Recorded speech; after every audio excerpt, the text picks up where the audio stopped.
Oh, can you hear me? I have this weird error message. I can't see. Okay, Alright, I'm just gonna continue. I think it's fine. Let me grab my files. Sorry about that. A few of you have emailed me questions, and I will get to those after the class if that's okay. And somebody wanted me to meet them on office hours, and I missed them. So in office hours, you just text me, and I can call you, all right? So you can speak with me, and we can decide if we need to see each other, either FaceTime or something like that. So that is my office hours approach. Just text me at the number I gave you, and then I can call you. Anyway, we'll talk about that. Somebody messaged me, so you can message me by phone at the number I gave. Very strange. I don't know why. It looks like there's an error, but I'm just going to put my number up again if you didn't write it down. So this is if you want to talk to me personally. Text me now. Okay, the first thing I wanted to do today. So let me recap. So you guys had a lot of material to review. Now all the material till today will be on the first test on Saturday. And sorry, I put the wrong file. So that material will be on the first test. I'll answer some questions today, and then tomorrow you'll spend the whole lab with the TA reviewing for the first test. Okay, so you can bring all your questions to him. And you have the solutions. I gave you the solutions for everything except what I'm going to do right now, okay? And then what I'll do tonight after the class is I'll go through all the emails. People have asked me individual questions. So let's see. I want to just start with this exercise that you do not have the solutions for. Sometimes I have to not give you the solutions so you get a little feeling of a test situation. Okay, so you're asking for your assignment score. I can see the grades. You can't see them on there. I guess I assume that you would be able to see your grade on the assignment. So what I'm going to do is share the spreadsheet of grades with the TA, and the TA will put them in a document for us that between him and I that we will share, and then he's going to put them into or figure out how to put them in Learn. So I'm going to store the grades there so you can follow your progress in Learn. Okay, so that's the answer to the question of where can you see your grades. Okay, so my office hours are 4 to 5:30, Tuesday and Thursday. And I think the best way to deal with office hours is that you text me at that number, and then I call you by FaceTime, and I figure out a way maybe in Google Meets to answer your questions if it's like something I have to work out. Or you can tell me your problem and I can just send you a text with the answer, with a picture, something like that. Or it might just be something I'll know how to answer on the phone. You never know. Okay? So text me during that hour. I will be available. Today I was a little running behind a little bit. Okay, so which document I have on the screen is discounting in place. This is the only one you don't have the answers for. Let me see what number it is. I think it's one of the last ones from number 1. So these are like in modules. So you see the number 1. Those are module 1. So it's 1.7 is the document. This is document 1.7.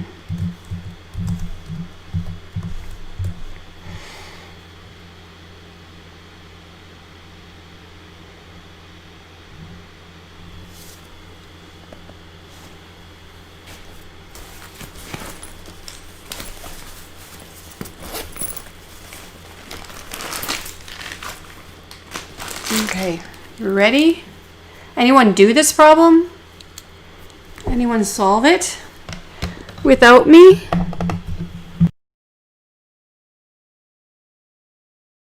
Did it on Sunday.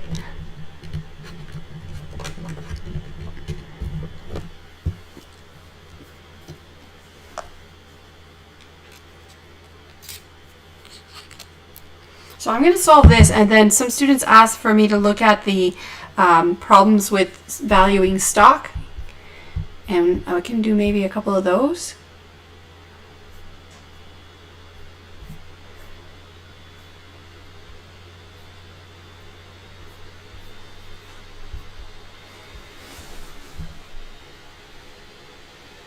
You don't have 1.7. Are you sure? I thought I sent it. Okay, I'll send it again. Okay, I'll send it again.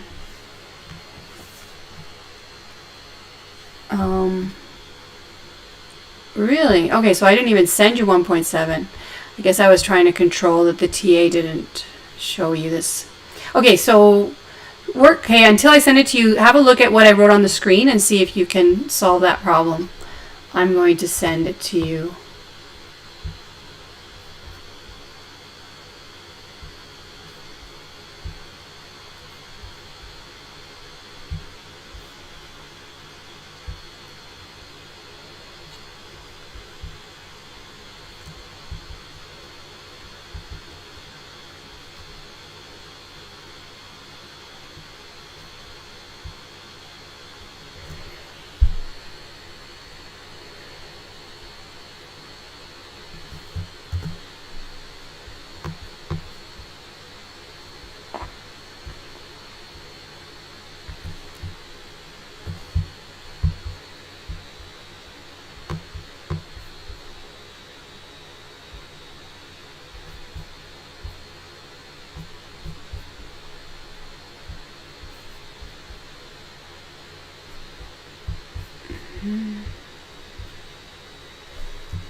I'm just preparing to put it in the Dropbox. Not in the Dropbox. What am I saying? I'm going to send it to you.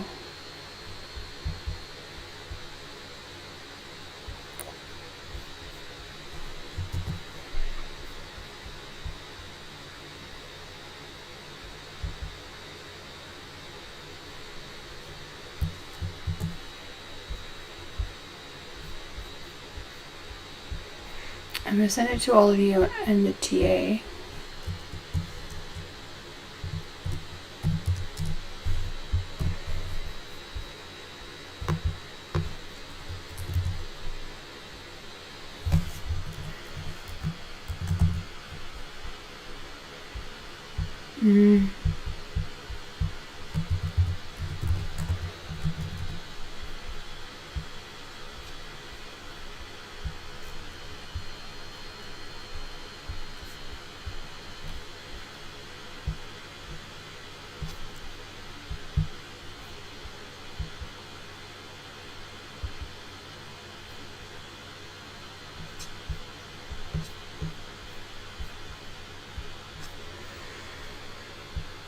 Sorry, takes a little while.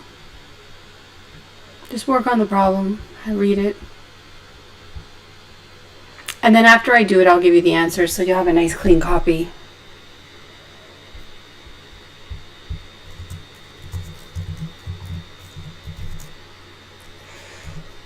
So I really wanted to cover this with you as a summary and also a foreshadowing of what you're going to see. Hopefully today we will finish all the notes, well not all, but the notes for the new material, and then you can try the exercises. Okay, let's see if you have questions. I wasn't looking at the chat. Okay, so I just sent it. All right. Very strange that I say I have a strange error message, but as long as you guys can see this, keep me posted if you stop hearing me or stop seeing me. All right. So, what is this problem? What are we going to do here? I'm going to use the approach in the handout that I gave you called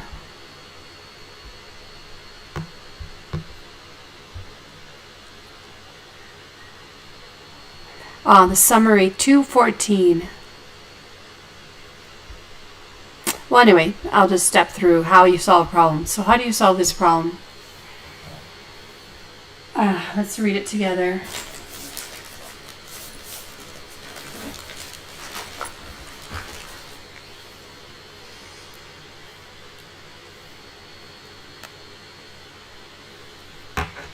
So suppose the nominal discount rate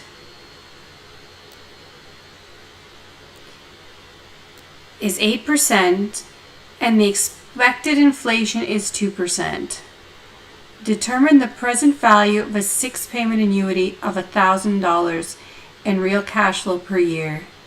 The first payment is in 1 year. Okay. So I gave you a lot of notes. You should have been practicing interest rate conversions, understanding the difference between stated and effective rates of interest. So stated rates are just giving you the simple interest, ignoring the compounding effect that interest has. And effective rates are the rates that account for compounding, and they are the actual rates you should use in the formula that I gave you, okay? So that's my summary of that. Now this is something new that I need to cover with you, and it will come up again.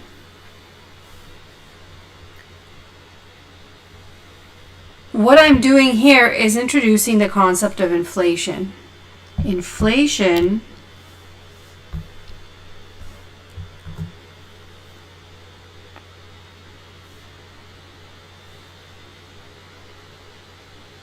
make it bigger. Inflation is related to interest in what way? Now I'm calling it nominal discount rate. So this is like the prevailing interest rate we're going to use as the opportunity cost of $1. Okay.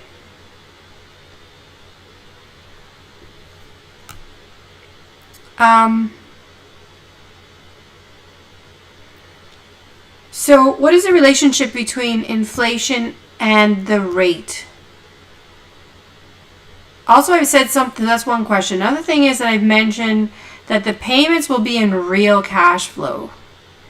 Real cash flow. What is real cash flow? So that's another thing we have to differentiate. I mentioned that the first payment is in 1 year, and that's good because what we're going to be evaluating is the annuity. So this is a 6-payment annuity in real dollars. So what I'm going to make is a timeline of real cash flows. I'm going to do that again.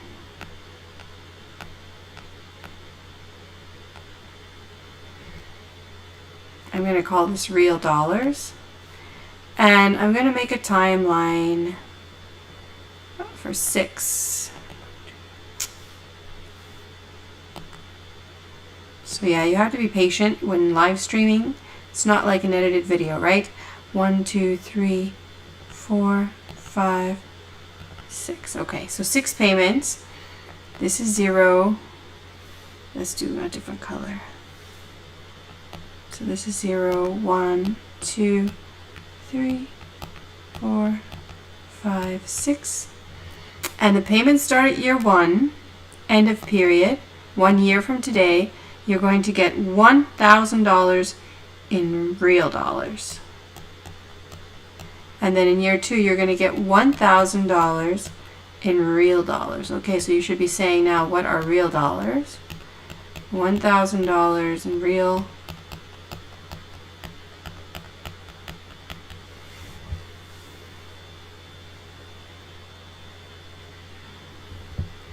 Okay, so what are real dollars? Real dollars, the term real reflects purchasing power. $1,000 when there's prevailing inflation. So what's inflation? Inflation is the rate of increase of prices. So I'm not going to get into the origins of inflation. You would have learned this in economics class. But there is inflation and prices go up over time. There's different theories about why that happens, but the fact is we have to take into account that prices go up over time. So if you're a person who's receiving money over time, so this could be, for instance, some sort of earnings for retirement. So you put money into an annuity fund. We talked about this in the class. So you buy this financial product now, and then at some point it starts to pay you back the money. So you're getting payments from the money you deposited, and the amounts are being withdrawn and paid to you. So this could be an example. So what is the value of $1,000 for 6 years? Now I specify these are real because what real dollars do in the presence of inflation is they adjust for inflation. It means that the $1,000 in year one would be equivalent to what in year zero? Well, because there's inflation, so inflation is 2%. This is the symbol we use for inflation.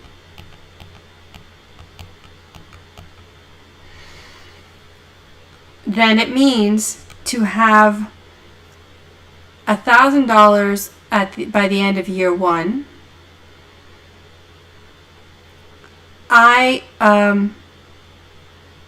That $1,000 should be able to buy the same amount of things that I bought in year zero.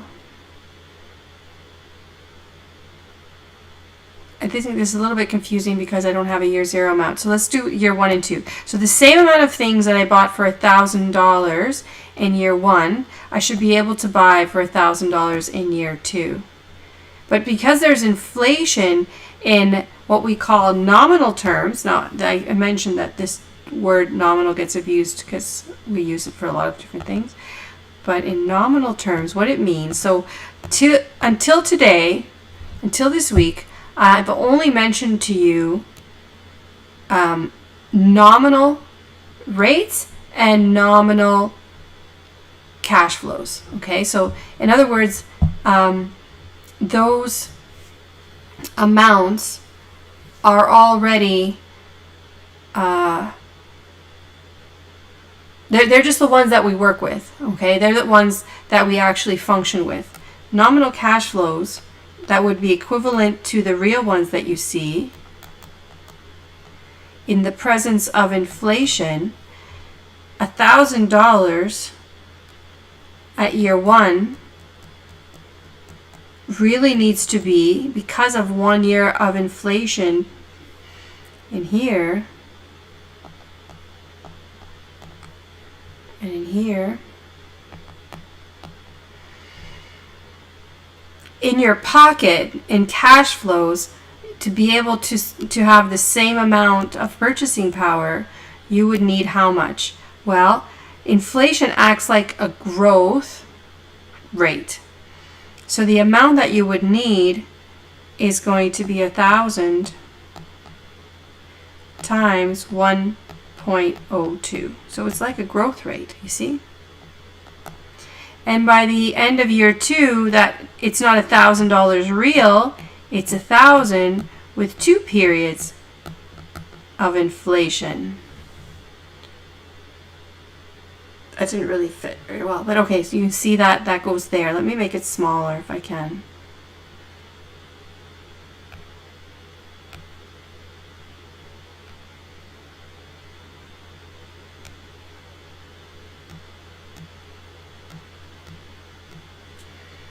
I don't think I can make it smaller.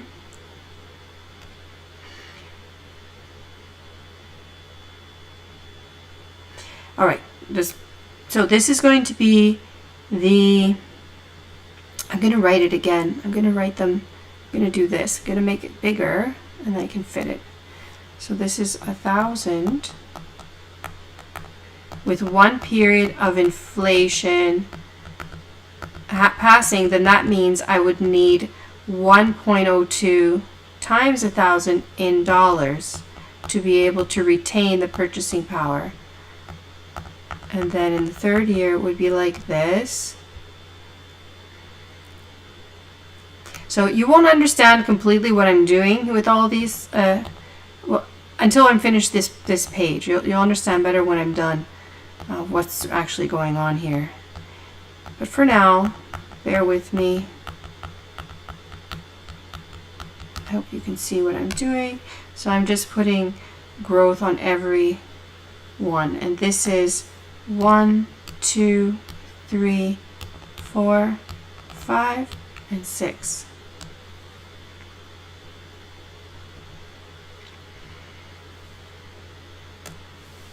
So this one, I'll just put it down here.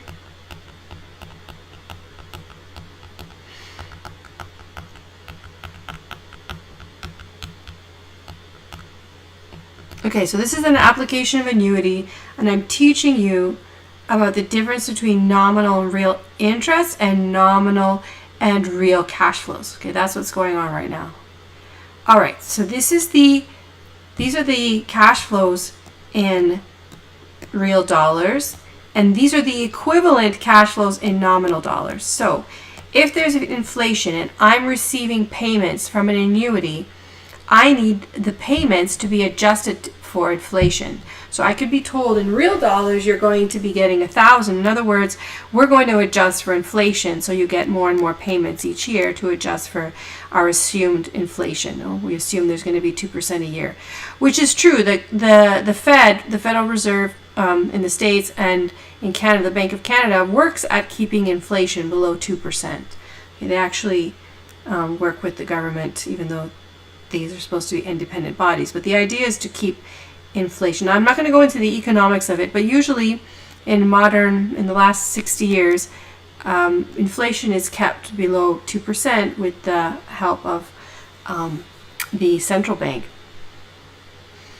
So in this exercise, you're being asked to incorporate the inflation with the nominal rate of interest. So these are two different rates. This is the opportunity cost of borrowing, I guess, right? And this is the inflation rate, the changing prices, the rate of change in prices. And then you're asked to compute the present value of this annuity with real cash flows.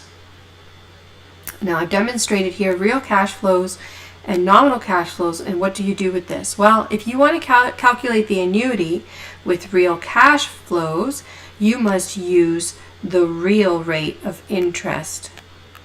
What is the real rate? What is that now? So that's something new. What's the real rate? If the nominal rate is 8%, what is the real rate? I'm going to teach you about that. And the other thing is, if you're going to calculate using the nominal dollars, you should get the same answer. And the way that you manage that is with nominal dollars, you must use the nominal rate. So these are the takeaway messages from this exercise.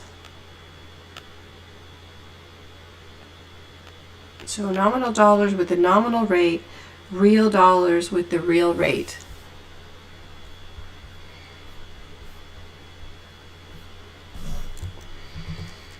So can anybody get the answer? For the nominal rate, if you were to do this in part A, use the regular annuity formula and the real amount. So what they're asking in part A is that you use this timeline with the real rate, and in part B they say to use the second one with the nominal amounts. They want you to use this one. So how would we make an annuity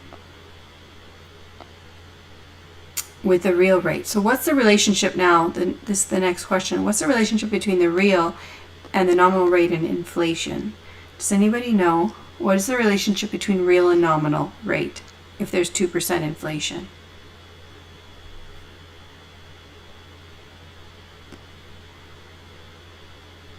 See if somebody knows the answer to that.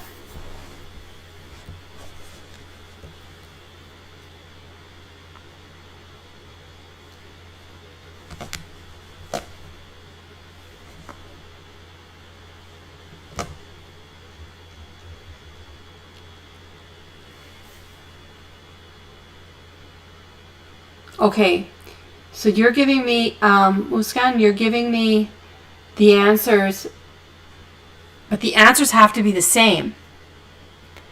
The answers have to be the same. Whether you use this timeline or this timeline, you should have the same answer, as long as you use the real rate with the real dollars and the nominal rate with the nominal dollars.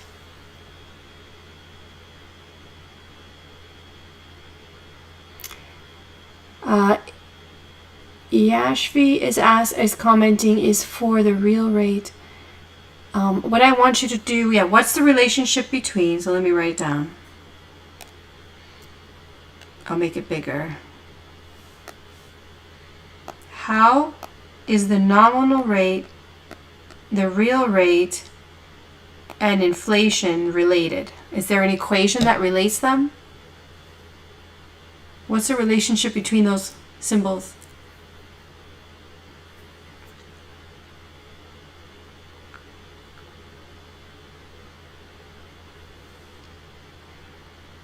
Just guess. I won't hold it against you.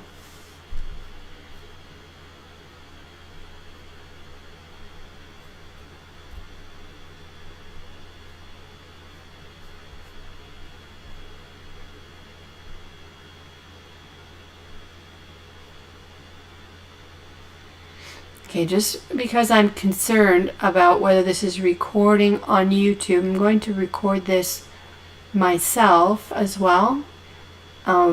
Just letting you know if you lose me, it might be because my computer's just overloaded.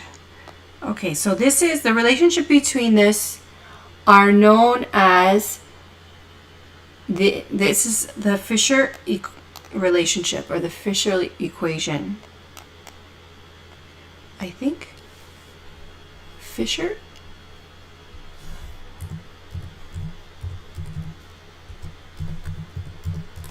Checking how to spell it. Yeah. Fisher equation.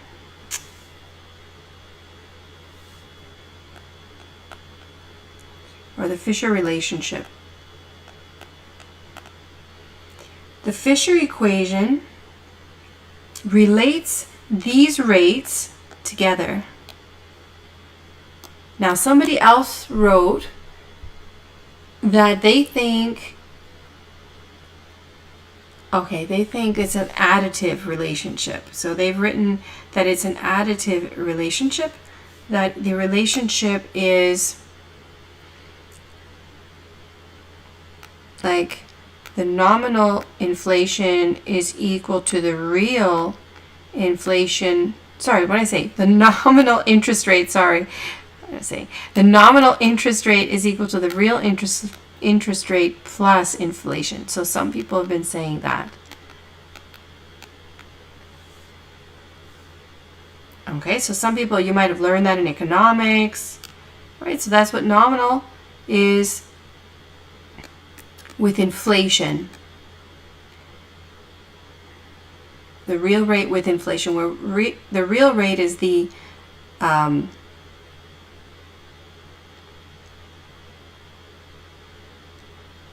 this is the rate that really reflects the opportunity cost of borrowing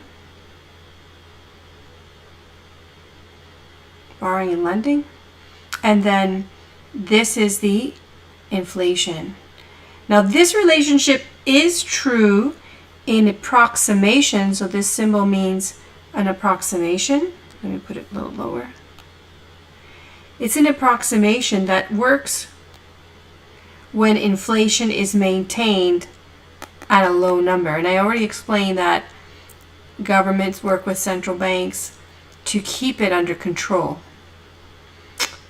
So that's only true when inflation is low.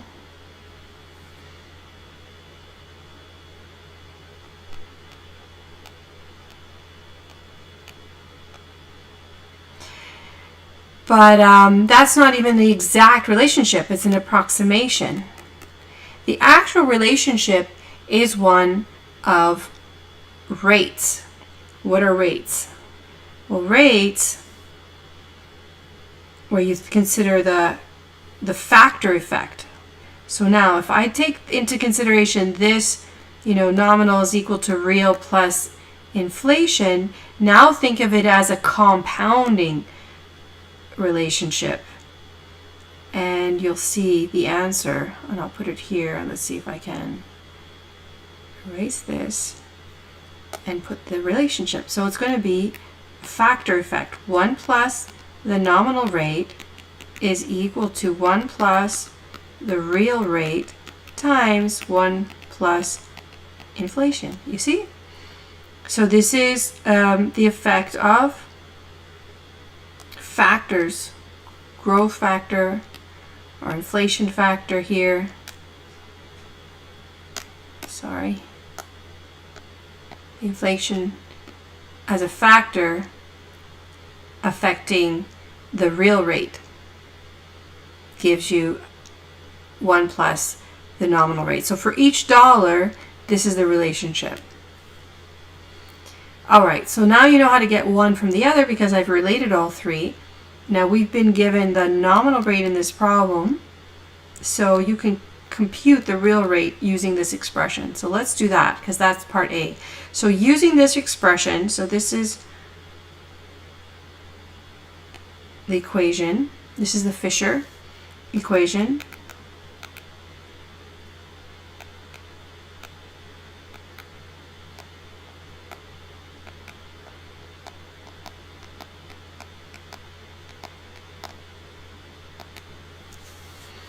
Solve for R, the real rate. Tell me what you get.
Very good. So let's see, how many decimal places should we keep? See how many I put on the solutions. Okay, so I'll put that number in storage because we're going to keep all the decimal places, right? So let's calculate it together so I can show people who didn't get it how we got the answer. So you take the real rate, the nominal rate of 8% and 2% inflation. I'm going to put it here, or maybe I'm going to put it here. Yeah.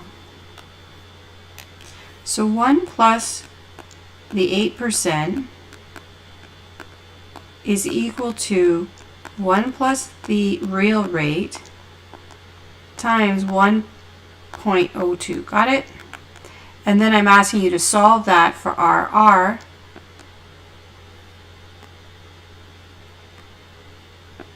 The real rate, and you get the number 5. Well, I'll go a little slower.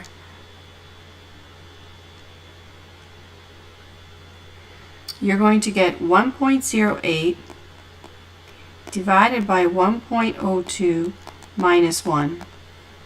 And that turns out to give you 5.88. 0.0588 or 5.88 and so on to 4%. Now to answer questions, to write them down is one thing.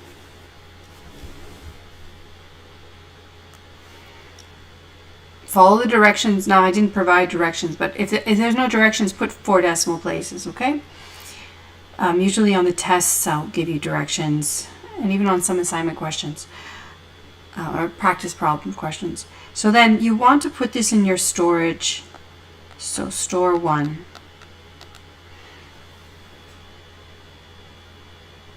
Why did I do that? Because I don't want to lose all those decimal places. I want to be sure that I get the same answer with what we're going to do next. To ensure that, I need to keep all the decimal places. The precision is important. All right, so now with that stored in our calculator, what we have to do next is the annuity.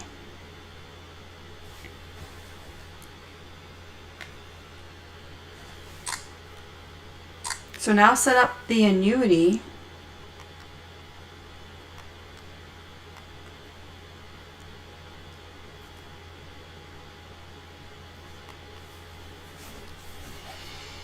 Now annuity in with the real terms, the real amounts.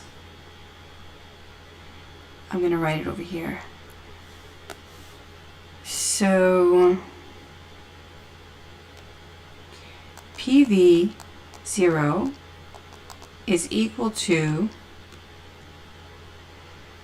for the annuity formula, right? It's like the perpetuity, but then with an adjustment. So it's 1,000 divided by the real rate. So I'm just going to put RR. You have it on your calculator, so I don't have to put it here. And then with the adjustment, 1 over 1 minus, and the 6 payments. So you write that down. These are R's.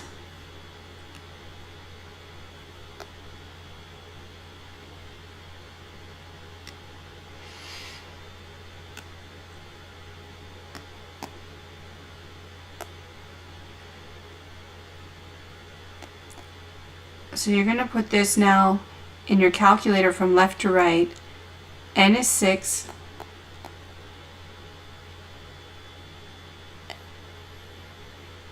I is, so you're going to do recall 1 and put it into I. And then you're going to, you need, the PV is what you want, so don't put anything. And payments are 1,000. So these are received, right? So payment is received, but there's nothing else. There's no face value in this problem. It's just a straight annuity. So you put 0 into FV, or future value. And what I want is the PV. So compute PV.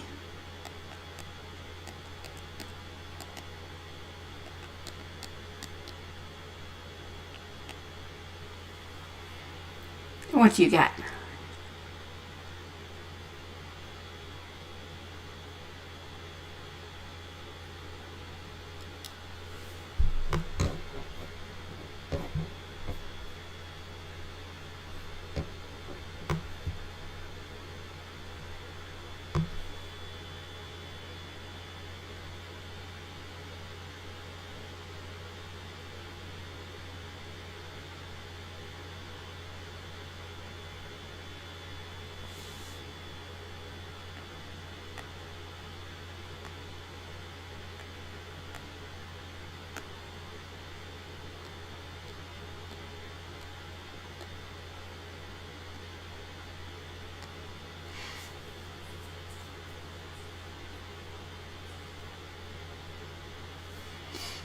Just to be clear, you know, 6 into n.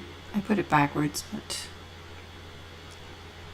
I'm trying to erase it. So 6 goes into n. Here. Aha, very good. So when I see the same answer 5 times, I think it's the answer. Right, perfect. So you get that you have to pay $4,935.55 today to get this annuity. You get a negative, but as your answer, the present value, the fair price is 4,000. I'm going to put it here, I guess. So it's 4,935. Now I'm going to email you after we talk about this. I'm going to email you the solution so you don't have to be stuck with my messy handwriting. 4,935.55.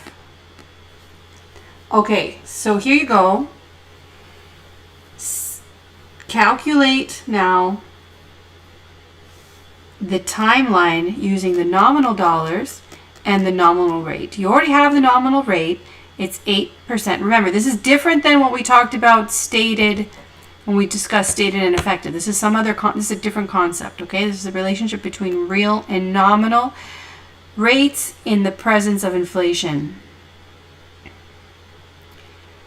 So now using the nominal dollars where they appear to be growing, use the 8% nominal rate in the growing annuity and prove you can get the same result. That's part B. Okay, so try that. So anyone who did not get the answer, try again.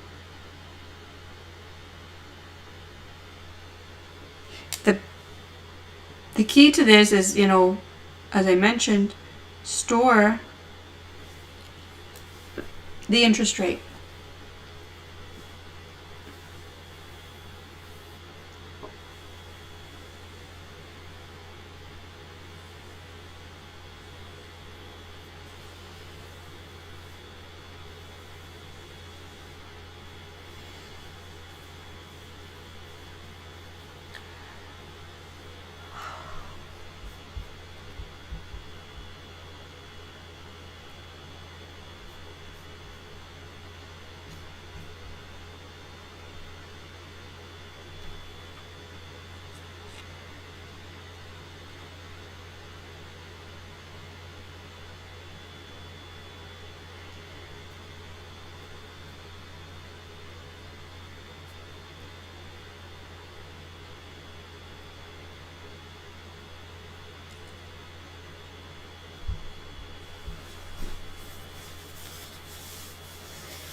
So what you're doing now is you're solving the problem using the nominal cash flows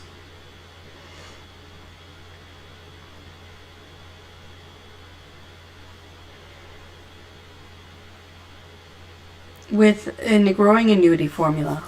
You should be able to get the same answer. So what do you need for the growing annuity formula? Let's write it up.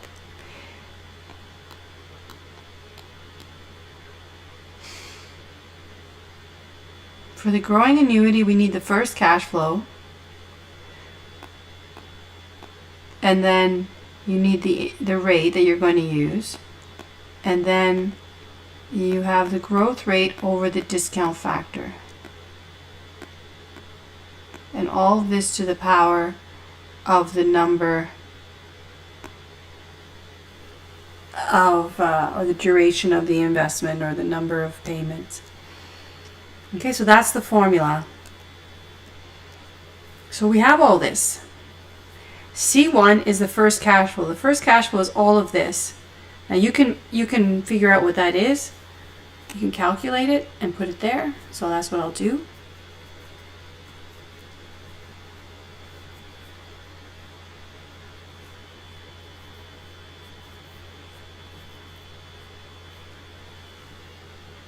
Oh, thank you. Okay, that's what happened. Here, if you store that value for here, I guess I should have mentioned that. For the interest rate, you have to recall 1 and times by 100. Let me put that in.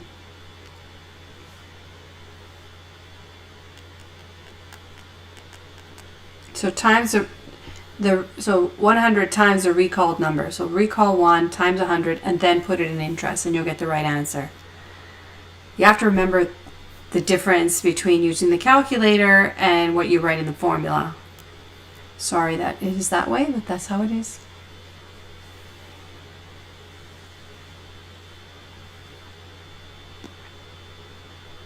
So for the first cash flow is 1,000, 1.02, which is, if you multiply it, $1,020. Then you would say, well, this is easy to write because it's not long. So I'm going to put it in. When it gets tedious, I just put the symbol in. When it's too long. And then 1 minus 1 point. So the growth, this is really important.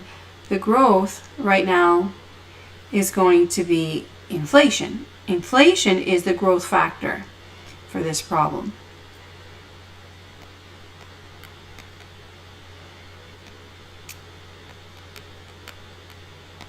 And there's 6 payments. Now you have to punch this in yourself because there is no formula in the calculator that will do this for you. So my suggestion is you start in the middle. You start in here. So you type 1.02 divided by 1.08 equals.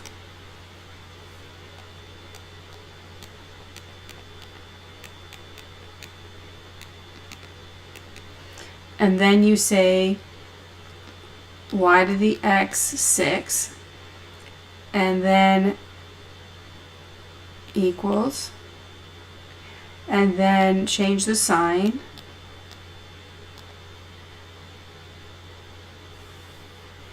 and then add 1.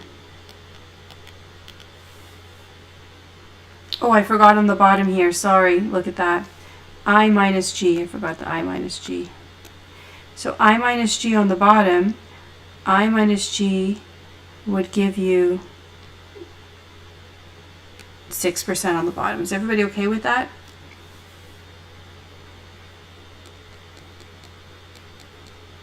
I apologize again.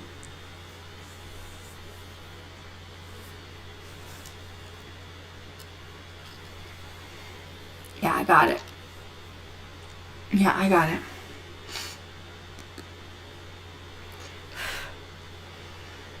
Good for you.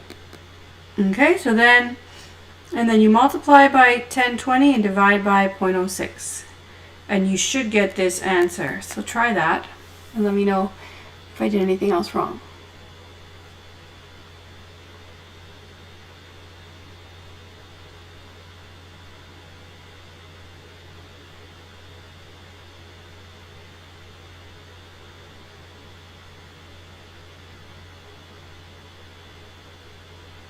Thank you, everyone. I'm so happy that you found my error. Great. Doesn't that feel great? So if you do this correctly, save all your decimal places, nominal dollars with the nominal rate, and real dollars with the real rate will give you the same answer. The identical answer. You only get similar answers if you use the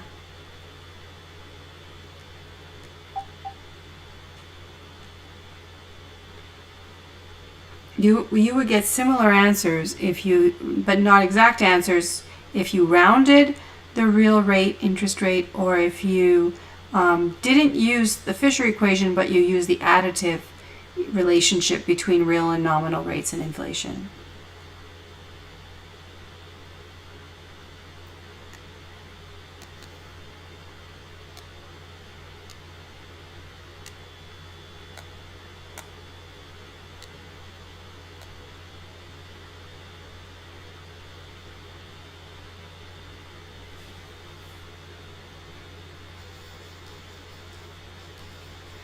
I hope everybody can catch up.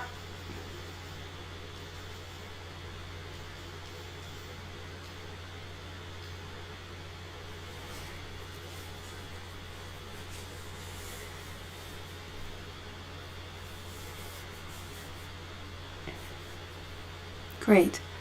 Okay, so now if you've got it, go on to number 2, part 2 or number 2, and draw the timeline and answer the question. Other people who are still working on this, let me know if you have any questions. So again, this is an exercise, an application of annuities, but I've introduced this the relationship between nominal and real rates of inflation nominal and real interest rates as they relate when inflation exists.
Okay, so yes, so this is good. So someone's asking, what's going on? Why is the first payment this?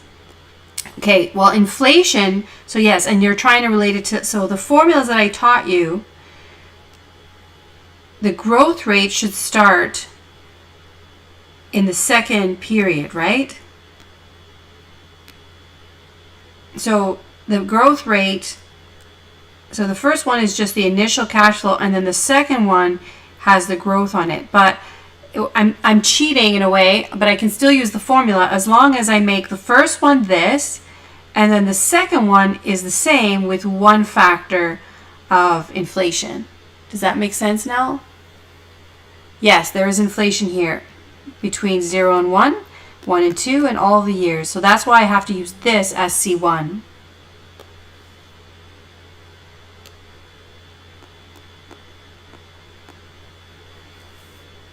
That makes sense?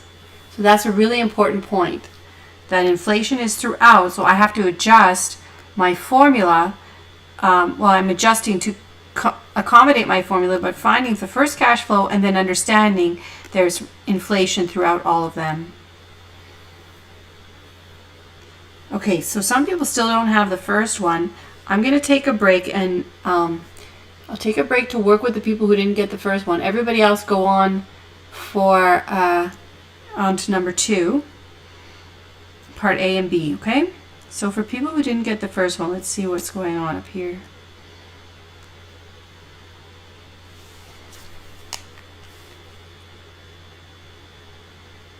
So I'm going to repeat the first one.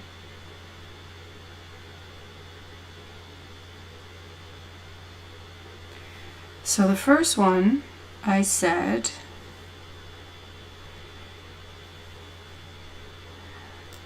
with the formula, so 6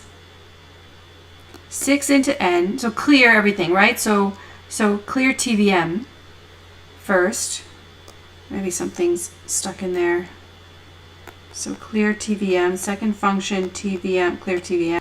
And then put 6 into n, recall your number, and make sure that it's the percentage version, not the decimal version. So if you put in the decimals, you have to multiply by 100. Put that in. Leave PV blank. Put 1,000 as the payment and 0 as face value.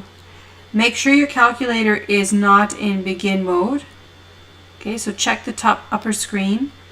If it's in begin mode, you have to reset it to end mode. So you say second begin, second set. Get it out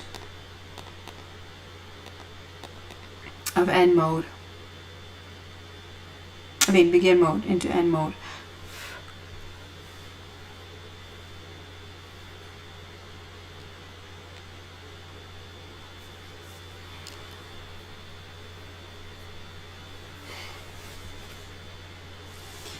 So then asked to compute PV.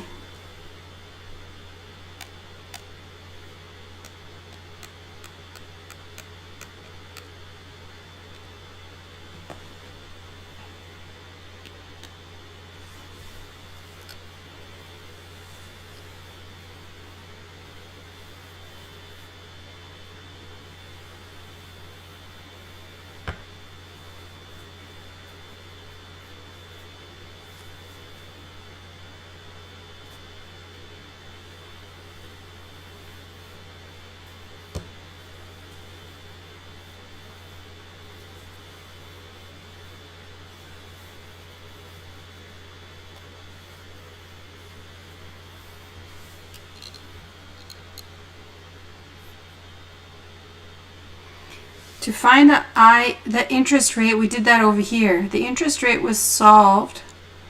Did I erase it? Oh, it's here. So to find the interest rate, we use the Fisher relationship, which was that 1 plus, so 1 plus the nominal rate is equal to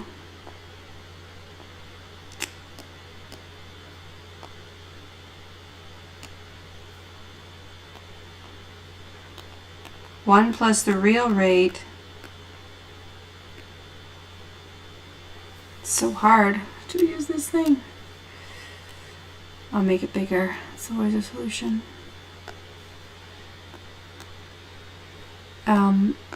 With a factor of inflation. That's the formula I'm using, okay? So then I solve this by algebra by taking 1.8 divided by 1.02 and then minusing 1. That'll give me the real rate. That's right, Muskan.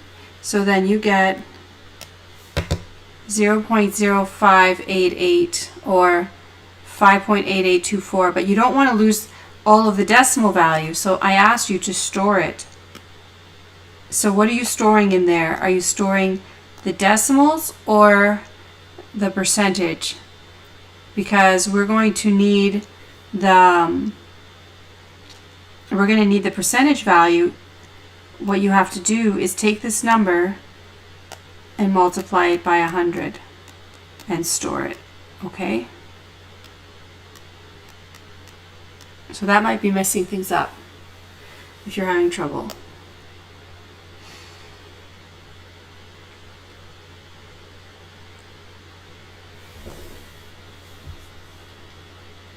Okay, I'm going to take 5 minutes. I'm going to grab something to drink. And people who are work on the second problem.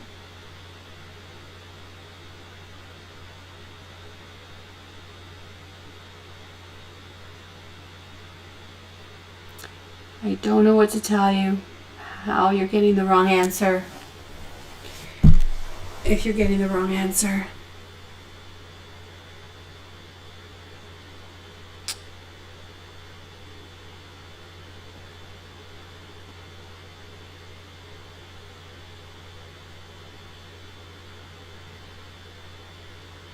Let's just continue.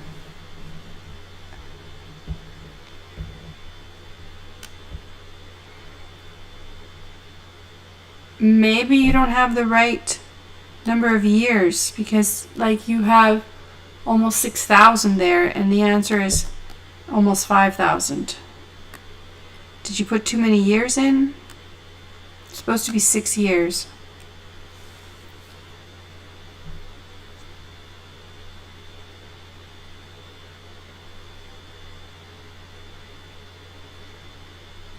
Yeah, I'm going to, after we finish this, I will send you the solutions.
Alright, I'm back. So Mooscam, why was your P by Y messed up? Did you reset your calculator at some point? Remember, you're not supposed to use the hard reset.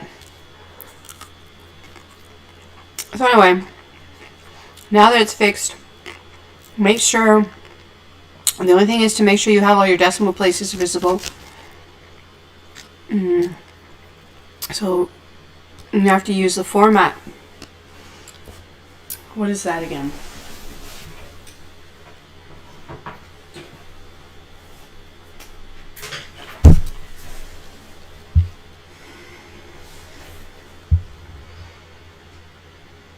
I guess it's second format 9 enter, something like that.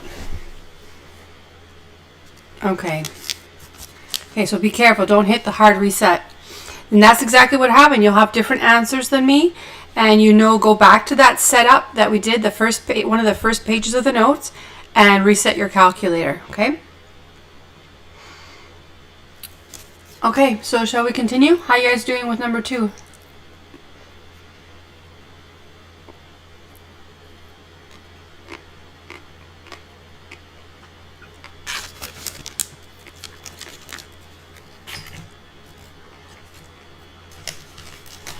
Anybody get an answer for number 2?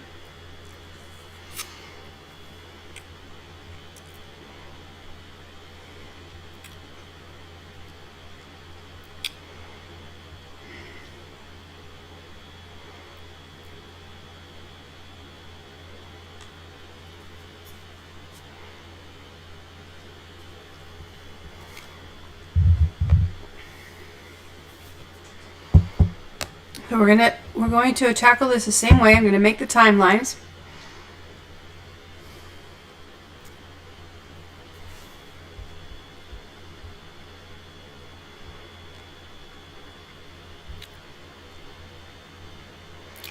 Sena, that is not the right answer, but kind of close.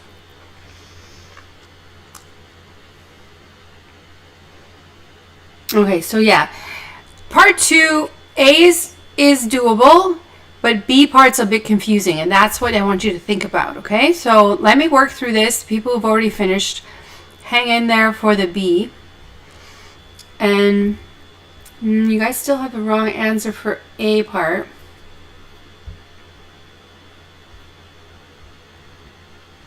But we're going to do it. Okay, none of you guys got A part right. So we'll figure out what's going on. Okay, Zayam got it. Zayam got it. Very good. Okay, so let's see.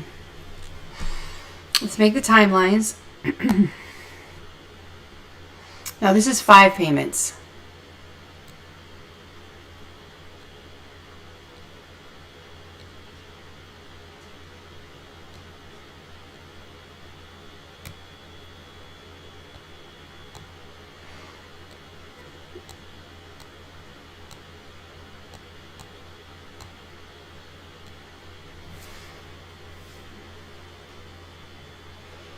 And the cash flows are going to be $500 nominal. So those are like the ones we've been talking about so far. All the numbers, all the dollars, and the rates so far have all been nominal, okay? Today I taught you about real rates and inflation. So it's $500.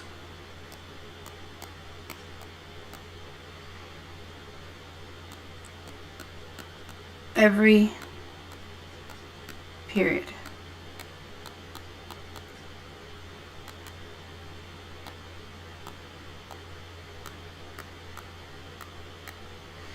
And these are nominal. All right, now the first question asks you to use the nominal amounts, which we can do. So let's just do that with the regular annuity formula. So that would give me PV. And I could say PV0. I didn't use that above, but well, it doesn't really matter. So PV is equal, or the price of the annuity, or the yes, the price of the annuity or the present value is equal to C1, which is 500, divided by the interest rate. Now, since it's nominal dollars, you need the nominal rate. So what's the nominal rate? Aha, we don't have it, but we do have information on the real rate and on inflation rate. So let's find the relationship. From the relationship, let's get the nominal rate before we continue.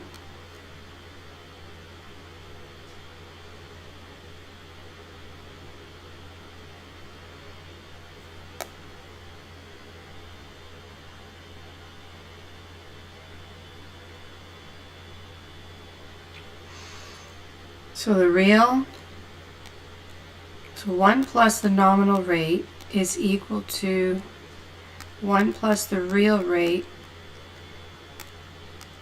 with a growth factor, of inflation. So when you figure all this out, it's going to be taking the nominal rate, which is given as 5%. Sorry, what am I saying? The real rate that was given as 5% with 1% of inflation.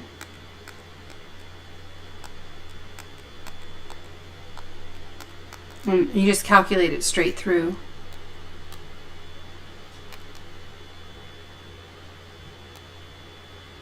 So the nominal rate is equal to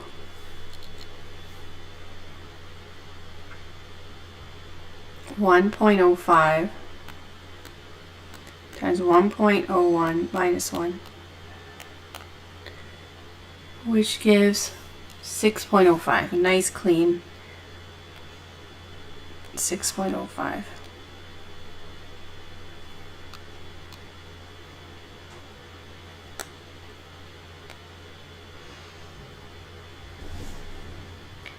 Or if you multiply that by 100, that's going to be 6.05% for your calculator.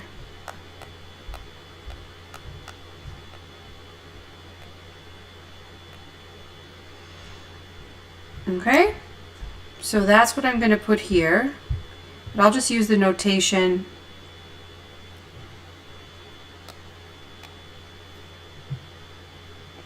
R, Rn. And now I have no space. So 1 minus 1 over 1 plus Rn. Now it's not hard to type that in, so I won't store it. And there's 5 payments. That's a 5 there. Wow, fit. Okay. And when you do that, so you're going to enter into your calculators. So it's going to be 5 for N, and then interest will be 6.05, and then it's going to be, PV is what we want, and then payment is 500,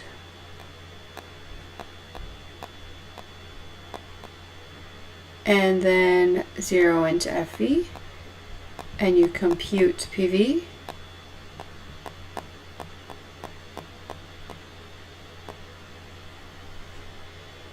And you get your answer. The answer is 2,103.32.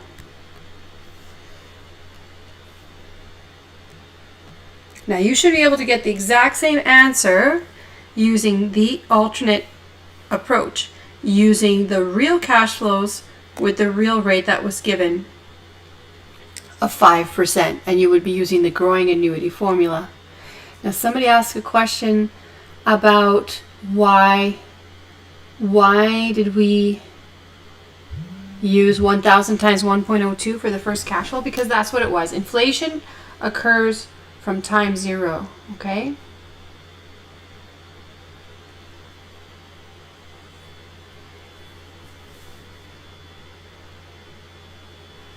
So in this problem, someone just texted me, in this problem, I'm using the nominal dollars with the nominal rate. So that's correct. In the second part, I want to use the real dollars and the real rate.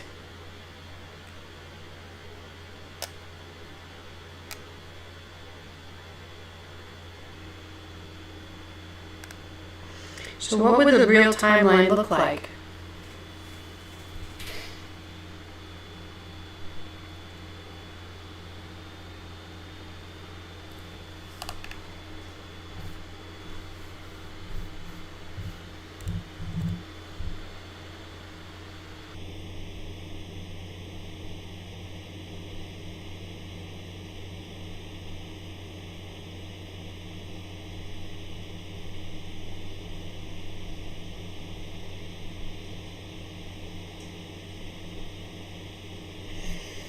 So let's make the real timeline.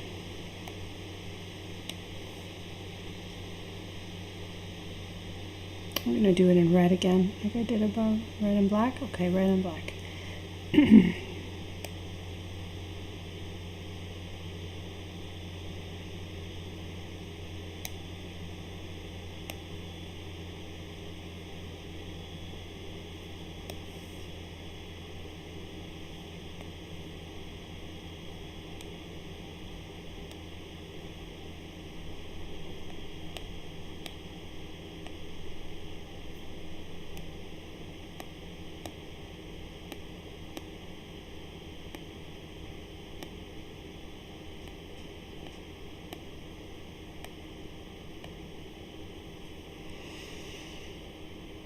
Okay, so now in real dollars,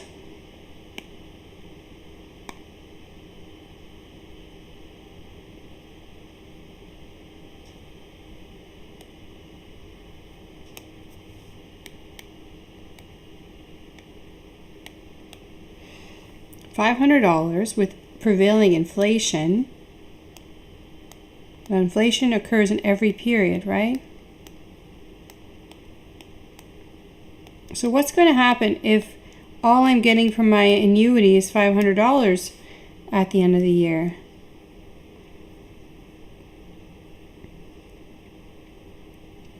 What's going to happen is that my purchasing power has eroded. Because prices are going up, I won't be able to buy the same amount of things. So if $500 bought me, let's say a tablet,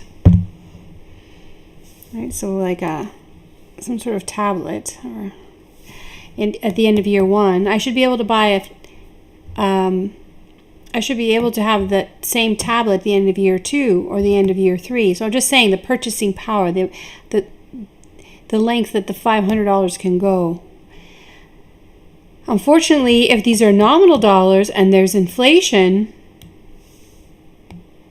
I'm going to be able to buy less and less and less. So how that gets reflected is in discussing the real dollars.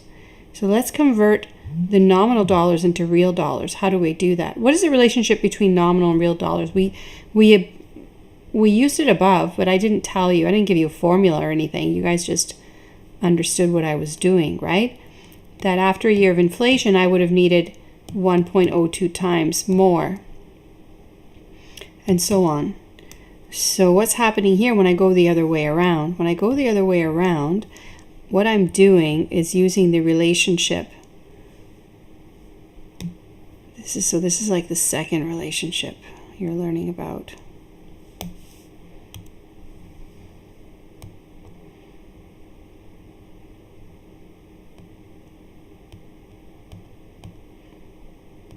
So nominal cash flows in time are equal to real cash flows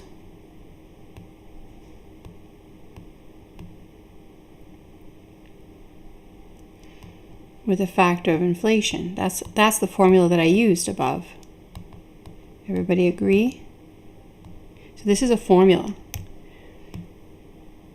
Now we have two formulas. Now let's do it the other way around. What if I want this? if I'm isolating for the real cash flows, then what I have to do is take the nominal cash flows and deflate them. You see? So I have to deflate. Shit. Something stopped.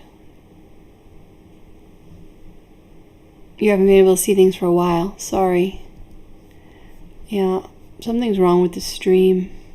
Let's see.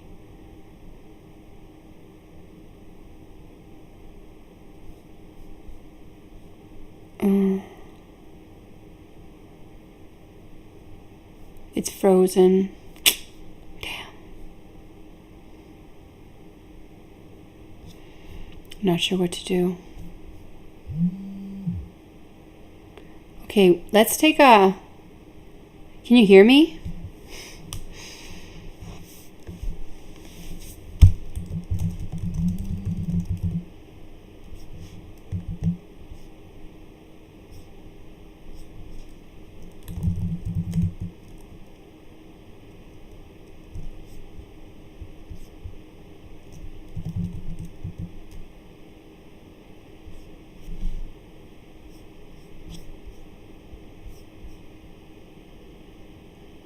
Wow, that's very strange. Okay, let me reboot something, or I don't know. Let's see what I can do.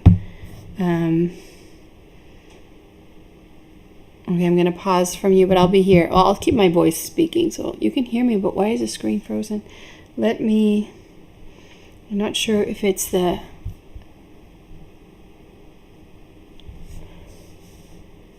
which system it is.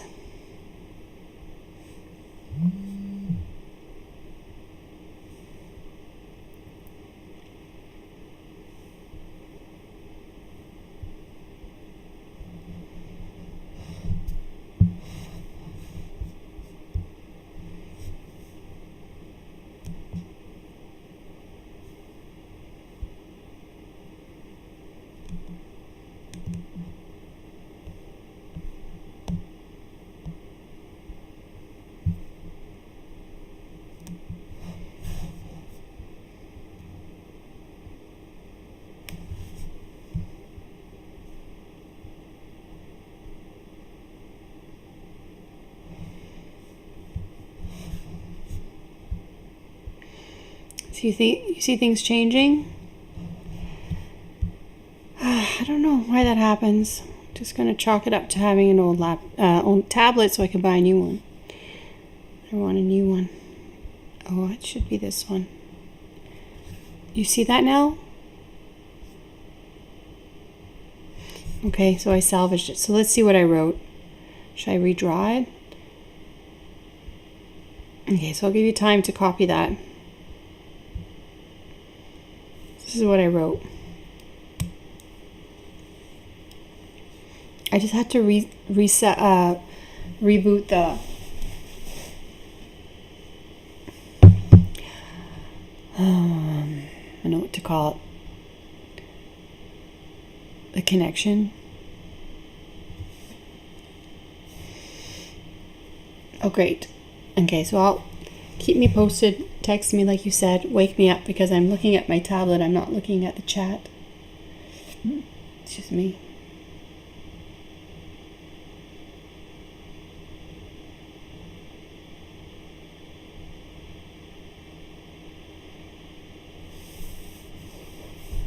So it's better now?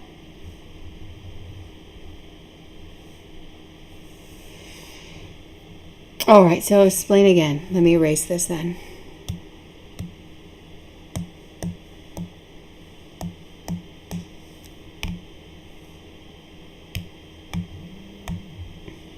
Okay, so let's do that again.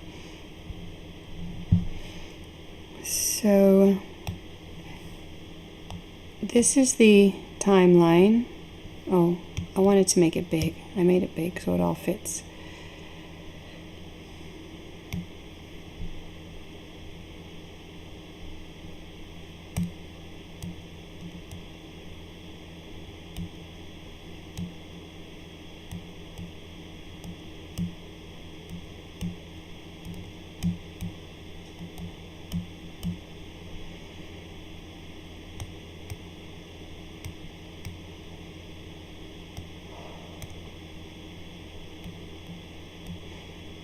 Okay, well,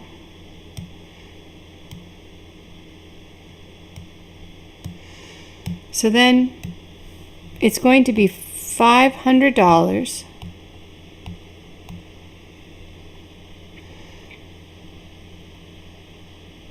what did I just do? I didn't write anything, did I?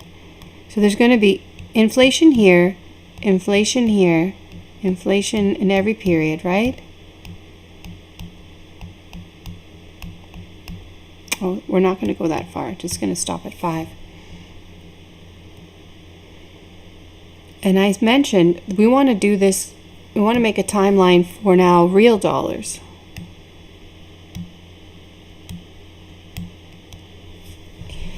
So what is the relationship between real and nominal dollars? Here were the nominal amounts.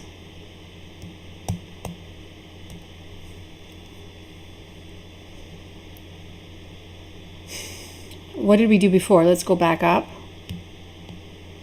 So the relationship before, when I started with the real amounts and I adjusted incorporating inflation, so this is what I'd have to have in my pocket each year to be equivalent to the same thing in real dollars, like the same purchasing power every year. I need a little bit more every year because prices go up by 2%.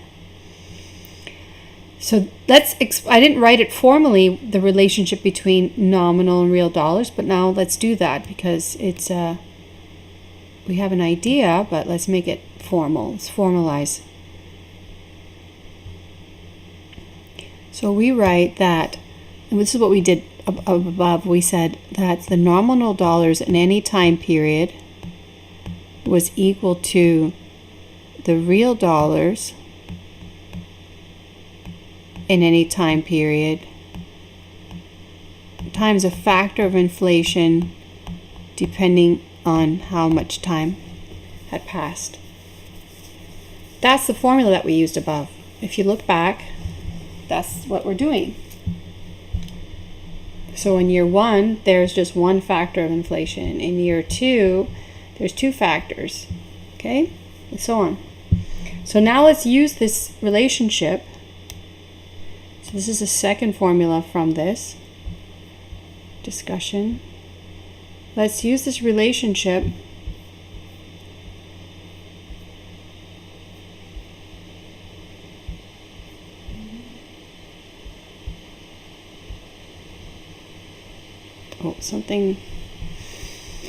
Okay, let's use the relationship to solve for the real one. So the real cash flows are equal to the nominal cash flows divided by or deflated by the number of periods of inflation. All right, so we're deflating the cash flows that are nominal to make them real.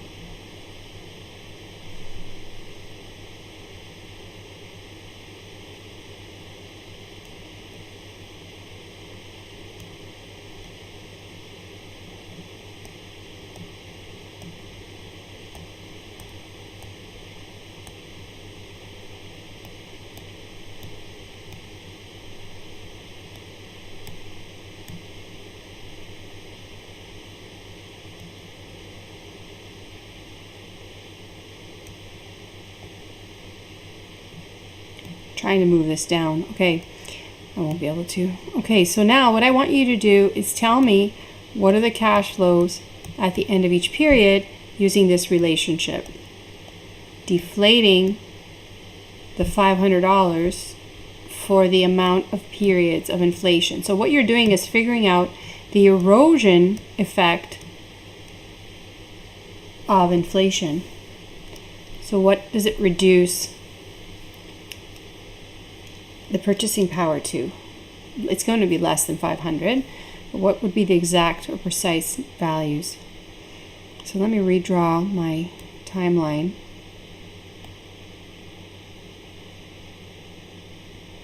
I'll use this natural line here.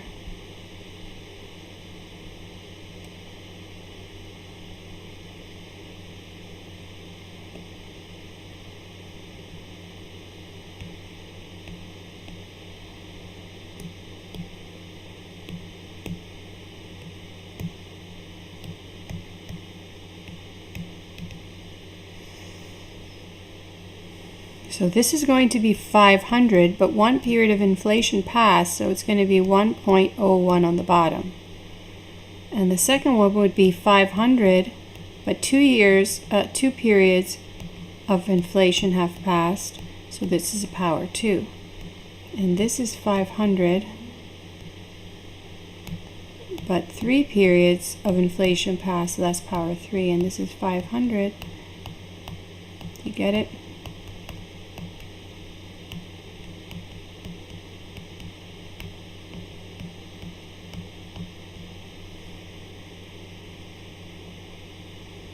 These are all 500s. All right, so it goes down. So if you wanted to, you could actually calculate this value. This is actually 495.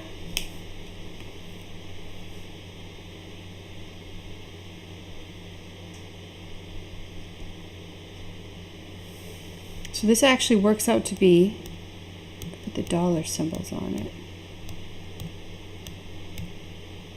495.05. I mean, there's more decimal places there, but just to put it on the graph, I'm going to put that, okay? To put it on our timeline chart. And then this one would be 495.05 times 1 over 1.01. Does everybody understand what I just did? So I used one factor of growth. I'm trying to show the pattern, because the pattern for growing annuity always has the first cash flow, so this would be C1, and then the second cash flow is C1 times 1 plus G.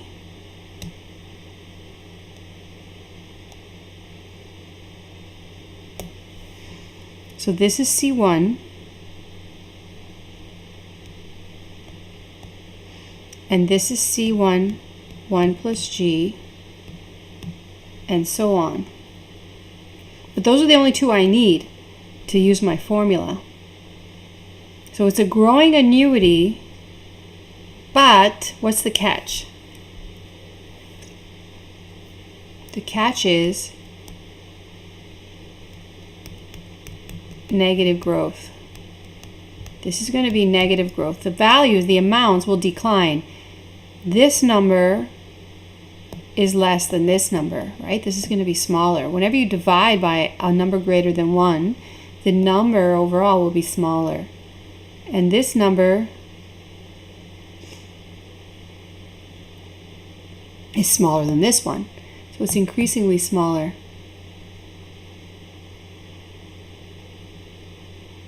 Some people want me to scroll down, and some want me to move up. You want to see that formula still?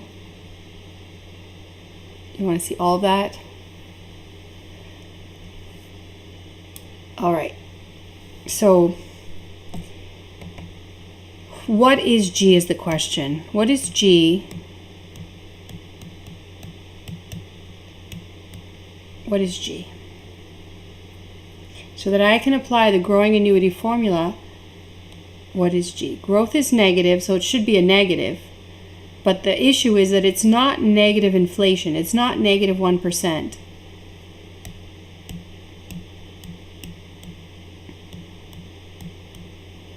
Okay? That's not what it is. It's close, but to be precise, to get the same answers as in part A,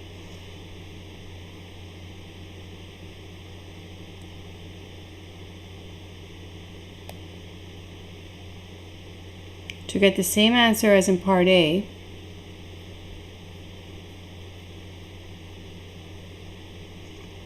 what do you have to do?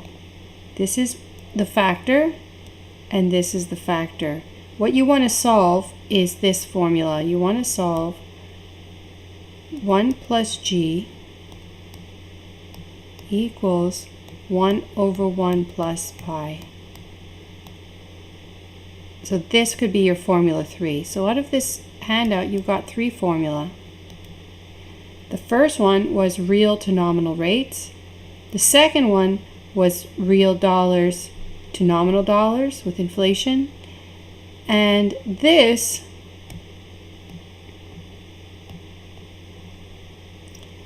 is going to help you find G. You didn't see that, did you? So what I'm doing is relating this expression to this one. So that means they must be the same, right?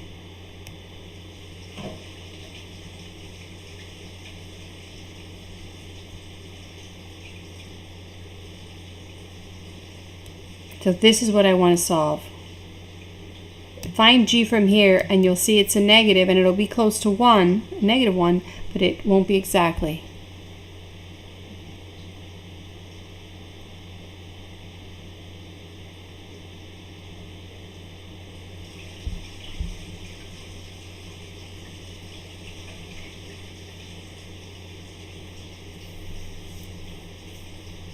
So we've been working the whole time, almost 2 hours on the same handout, but I think we've accomplished a lot. This is the climax of the whole handout, that because of rates and factors, the way they work as multiplicative factors, not as additive, the relationship, again, is in terms of factors. 1 plus G is equal to 1 over 1 plus pi. Very good. Some of you guys got this. Some of you are probably like, what is she doing?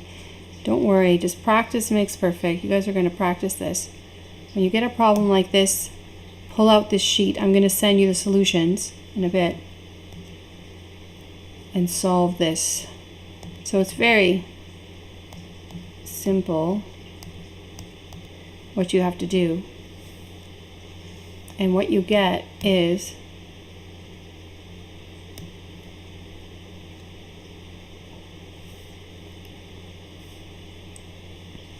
something very close to negative 1. So you get 0.99, negative 0.99099, and so on.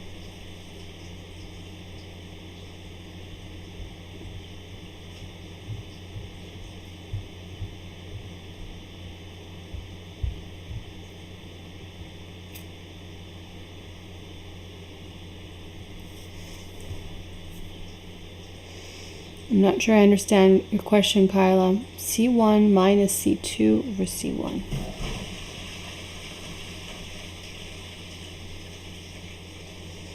I guess C2. It's a factor thing, though. It's not a subtraction thing. So you need to use the factors. Okay, now this goes on. So put this in storage. So times by, no, that's a decimal, right? And you want to use the growing annuity, so just store it like that. You only have to multiply by 100 if you're going to use the regular annuity. So put that in storage like that. And the negative must go in.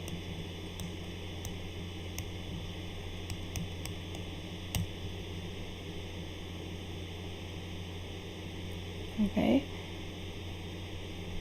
And then solve the problem. So what is the formula? The formula for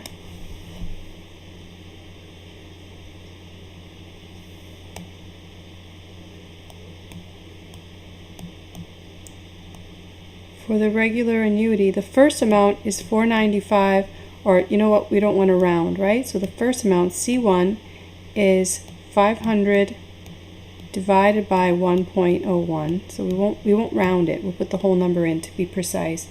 So that's C1. And then I minus G is on the bottom. So this is C1. Let me write out the formula just so you follow.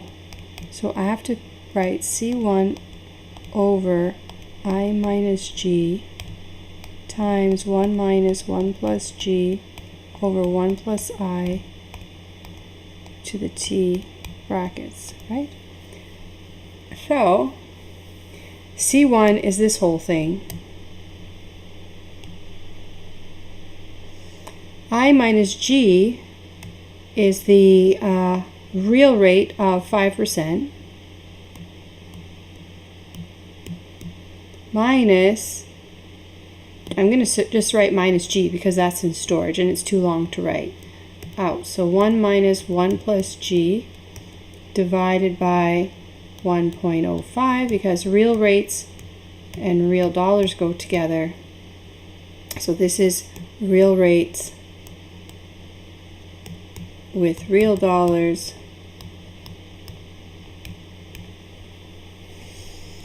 and that practice that should give you the same answer as part A.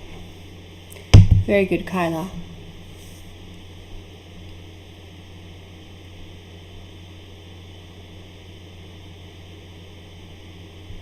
So the question is, could we have just used the inflation rate for the G in the growing annuity formula? No, it won't work. I mean, you can try it, but it's not going to give you the right answer. It has to be this. To get the exact answer, to be precise, you have to use this.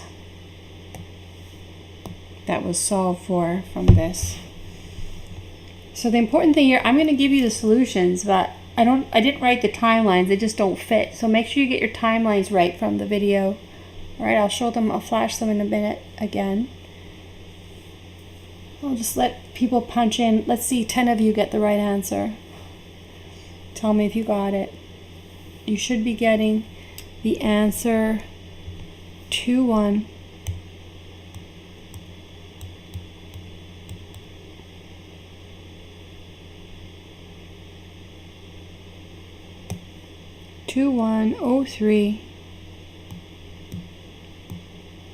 .32.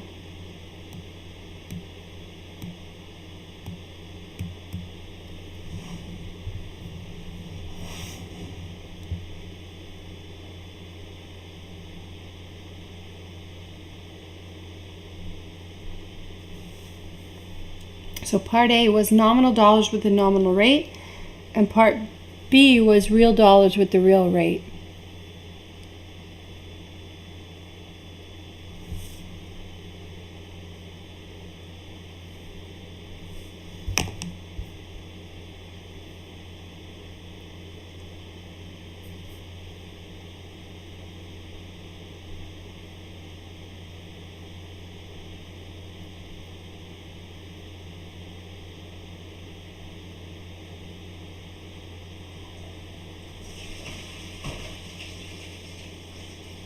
I gave you different information in question 1 than in question 2. That's why we're doing things different. In the first question, I gave you the nominal rate, right? 8% was the nominal discount rate. And in part 2, we used the real rate of 5%.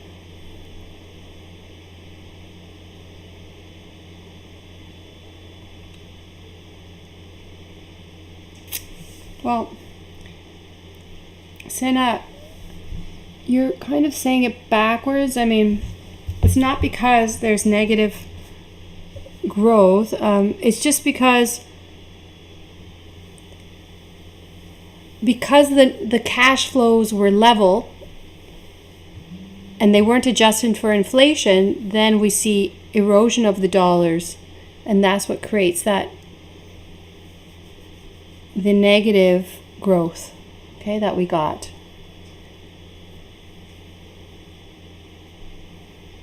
In fact, the real rate was given was 5%. Oh, I have a lot of comments here.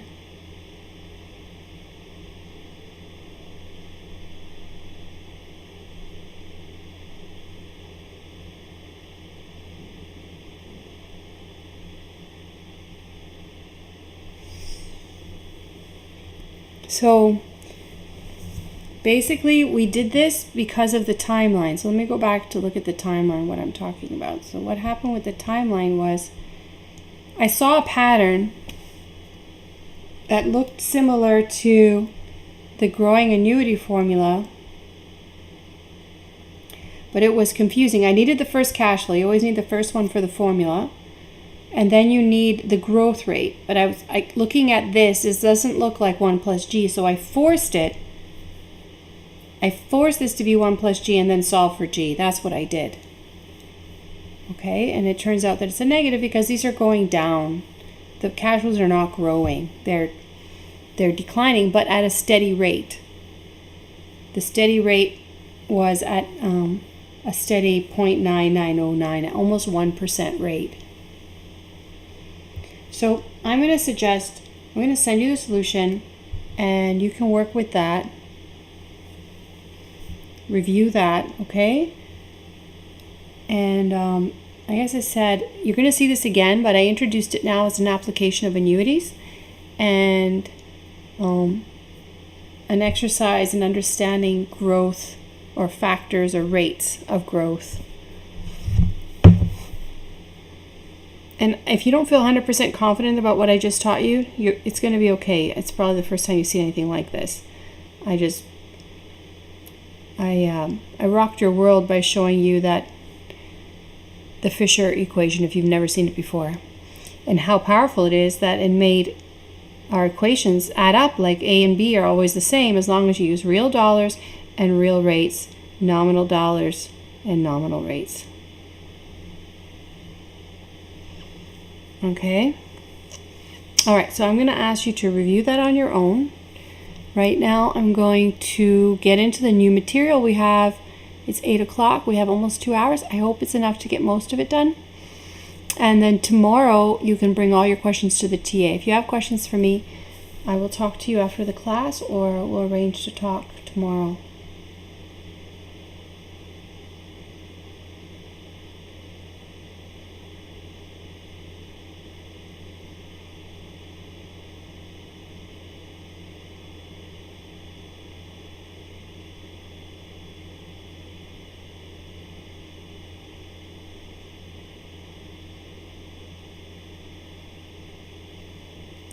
I'm just checking my messages.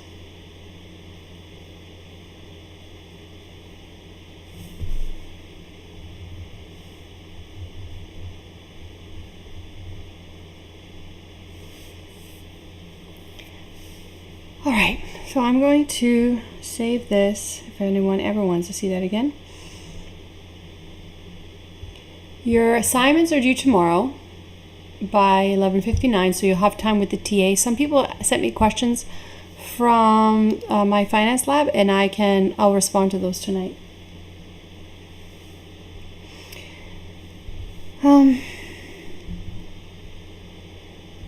So I need to put in here. So I'll send you that solution. Let me send it now so people feel confident in having it. And you can look that over.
Okay, I'm just sending you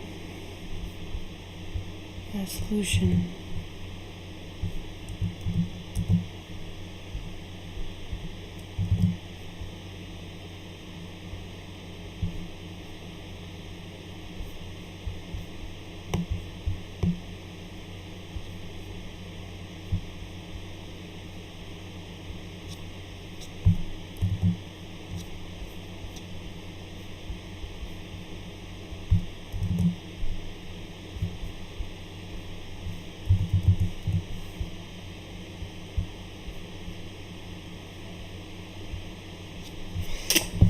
Okay.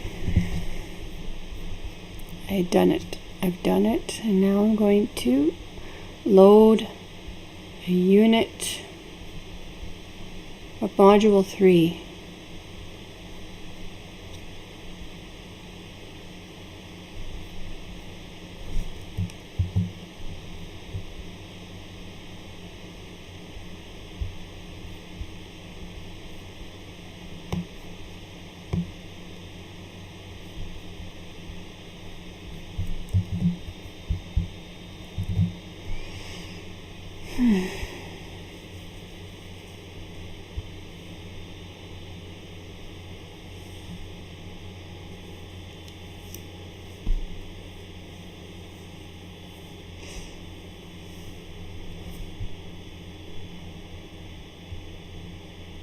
So I'm going to ask you to work tomorrow with the TA on solving problems for the test on Saturday, and then also at the beginning of Thursday's class, I'll take questions in prep for the exam, okay? All right, so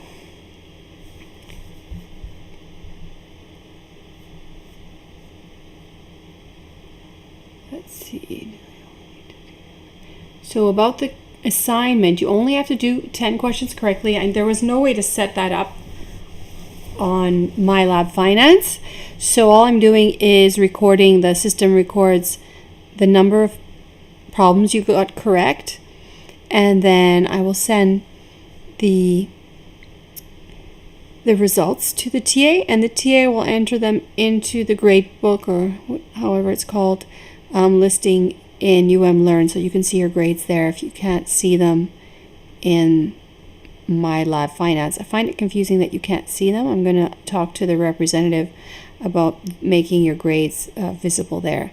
Although it might be confusing unless you see points, if you get more than 10 correct, you still just get 10 out of 10, okay? That's the most you can get.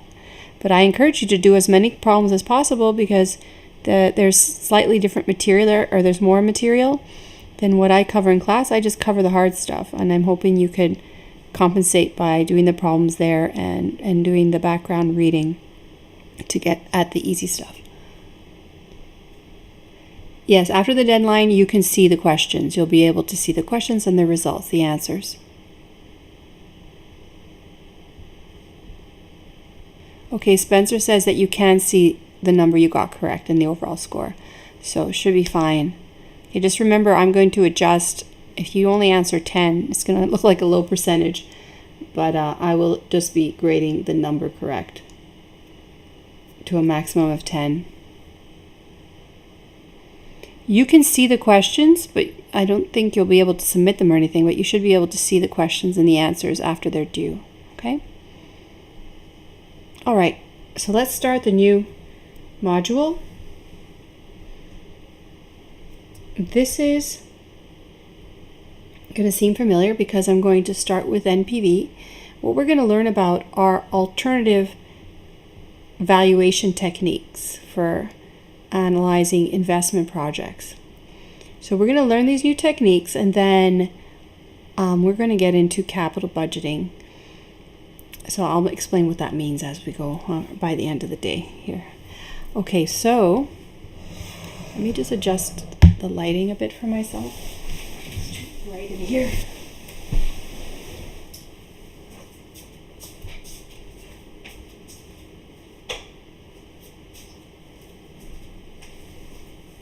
So this is document 3.1.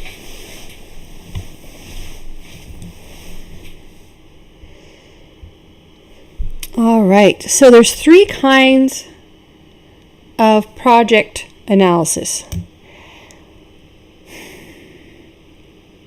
When you could be given a budget, and so imagine that you're in charge, you're in the finance department, you were recently hired, or you've been there for a while, and you're asked to help determine how to spend money to help the company grow.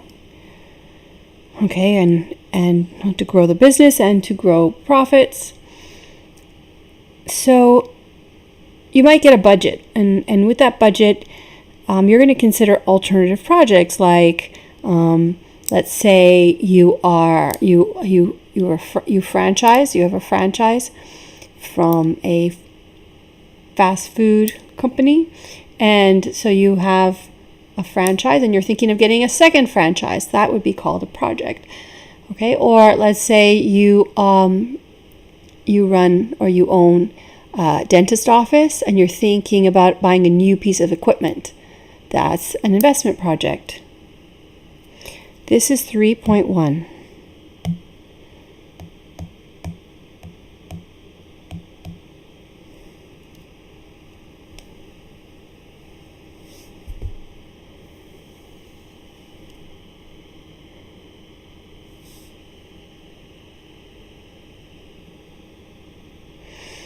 Muskan has a question. How many questions are on? Okay, the test. I don't have the test yet. I will tell you about the test later, okay?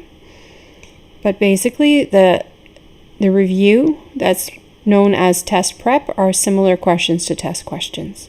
So practice those, okay? And then I'll tell you how many questions you'll have on the test.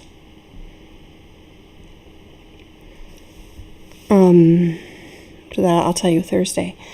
Okay, so you're deciding, so that could be the question, whether if you are a company or a franchise and you're thinking about opening a second franchise and a second location, how do you make that investment decision? Are you comparing it to something? Let's say instead of doing that, maybe that we want to expand, we want to get a bigger building, have greater volume. So that could be an alternative way to spend our money, and we have to make decisions about which projects are better, or which one, if we have enough capital, so enough money to invest, maybe we could do both. So these are the kinds of questions that we're going to look at, okay?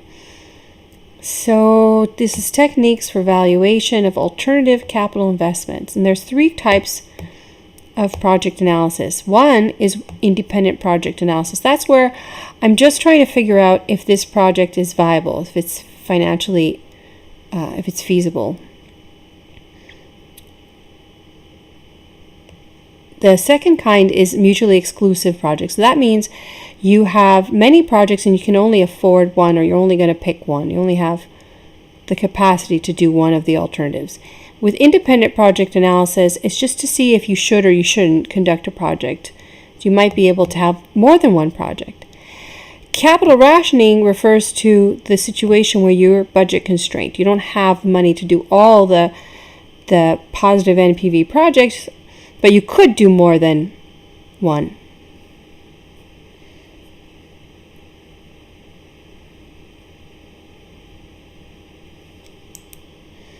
Someone's just asking me still about the assignments. When you hit save after you're done, does that mean they are submitted? If there's no submit button, I guess that's it. And I think I did check. I mean, I can check again, Lindsay, if you want me to check for you. Just let me know and I'll have a look and I'll email you, okay? That it's already submitted. If there's not a submit button, which sounds strange. But it's possible. Okay, I want to get on with this. Okay, so independent projects. Accepting or rejecting one project does not affect the decision of the other projects. That's really important. So that's the notion of independent projects. And what you have to do is, given the technique that you use, some techniques will say, do this project only if, for instance, NPV is positive. So that's a minimum. It has to be at greater than 0 NPV. There's other criteria, or there's other techniques that set some other kind of way to look at it, and so there might be the maximum acceptable range or a threshold for accepting projects, and we'll talk about that. What if that you can only choose one? That's mutually exclusive projects, where one of several potential projects can be chosen.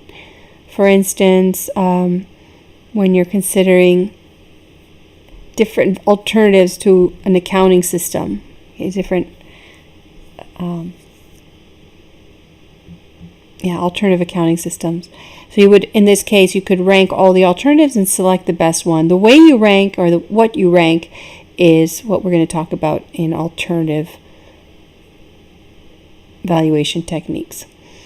Capital rationing is when there's enough capital to invest in more than one, but not all the alternative projects. So you might want to go back to this when we're done to summarize, what it is we discussed. So for doing this,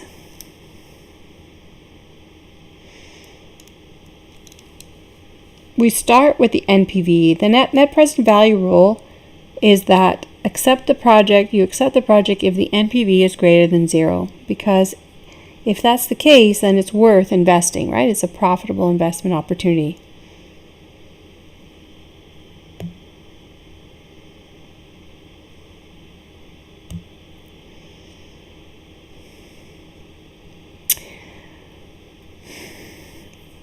I'm going to be giving you cash flows like, just going to show you just a little. So, I'm having, it's a long delay. Okay, wait. Sorry. I'm trying to show you an example. So here's an example. Here's another one. All right, I'll just start here. Let's just start here on page 4.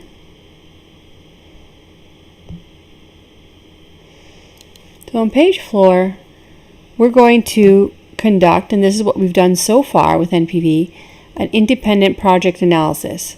So this is a review. Assume you have the following information on project X.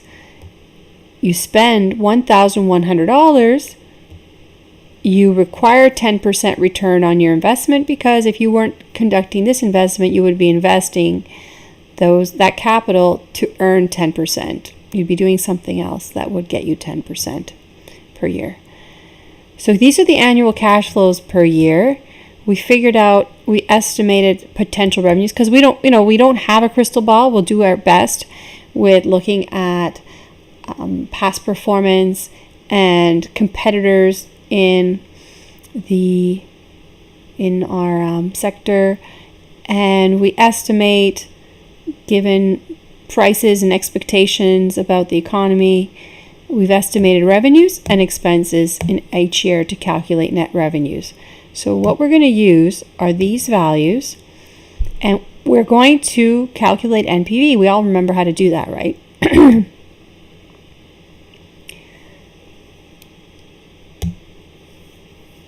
So you're going to calculate NPV with these amounts. So I just want to take a moment before we do that to discuss where all these numbers come from. So I refer to this as the art of valuation. Valuation is an art that requires the known or estimated amounts of each cash flow. So those numbers, you have to be very creative about anticipating what cash flows you're going to get.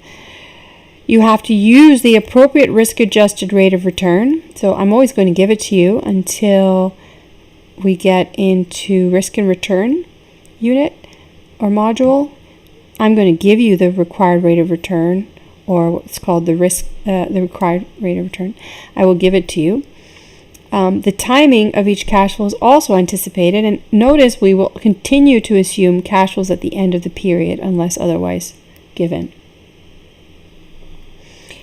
And doing that, we come up with these values. Now you might, this is one estimate. Maybe you want to try this again and come up with other estimates. So you can do maybe the worst case scenario and the best case scenario, and maybe use different discount rates, or what's called the required rate of return. This is also called the discount rate,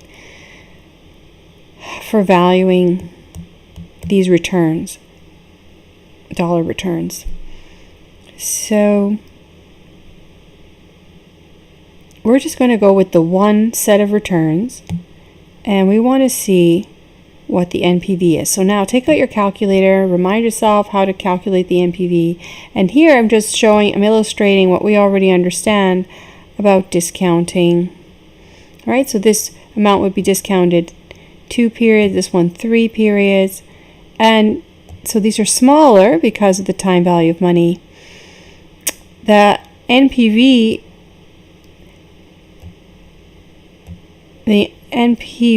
and the cash flow keys in the calculator will facilitate you calculating it. So in a test situation, remember, I just want you to put this and then the answer and then make a statement, a conclusion. And in this case, $377.02 is positive, so you would accept this project on its own merit, meaning I'm not comparing it to any other projects, I'm just comparing it to itself and comparing its NPV to 0. So we should conduct this project. So take a moment to do that on your calculator. I left some space in the box below, so if you forgot how to punch the NPV in your calculator, you can make notes about how to do that and have that information in one place. So a few people confirm that you got the answer, so I can continue.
Yeah, I left this as blank so you can write notes in it.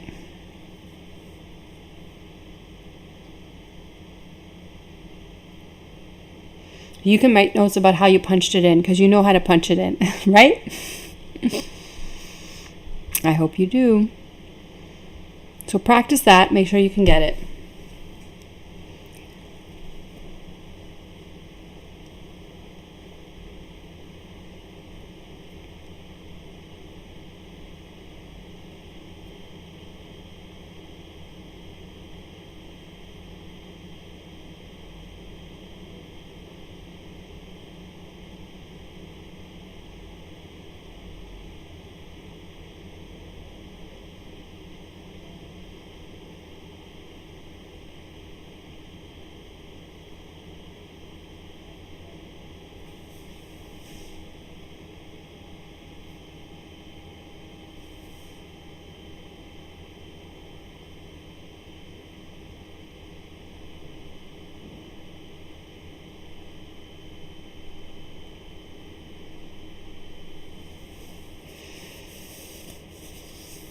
No, that's the wrong answer. You should have $377.02. So, okay, so how do you get this in your calculator, remember? You hit CF. If there's something in CF, you have to clear. You have to clear work. So first you go to CF. And then second, clear work if you see something there.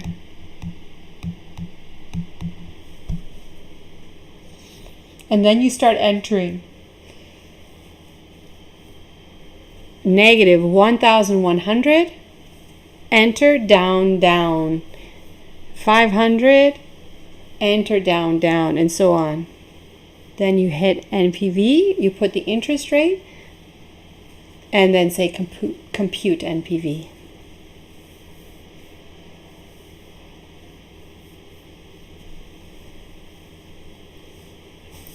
Somebody tell me they got it. I need 10. I'll wait for 10.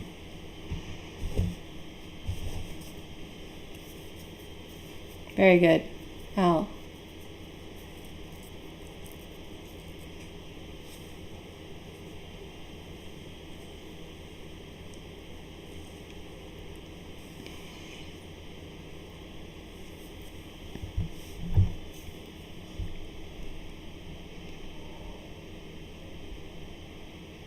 Great, Kyla.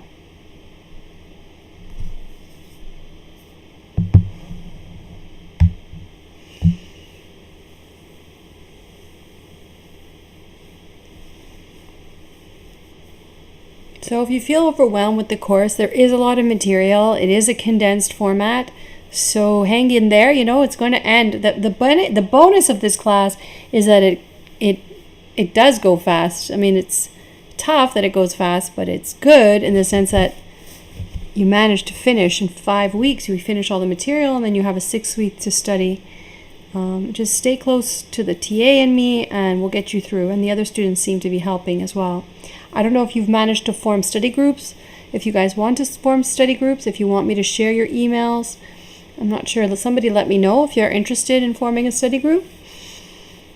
And I can maybe set you up with other people that either want to meet or meet together virtually or in person. Okay? I'm encouraging that, but obviously not for the tests, but before the tests. Friday, Thursday night.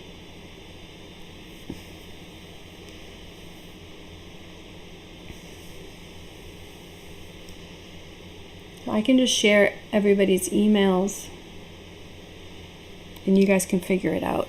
Who wants to get together?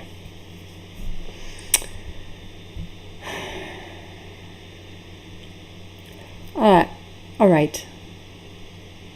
So CF3 is negative 500. That's right. Don't forget, for the negative, you use the plus or minus key.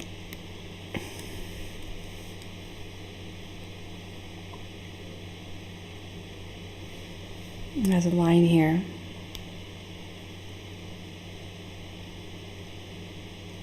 Okay, so you guys got it. So that's NPV.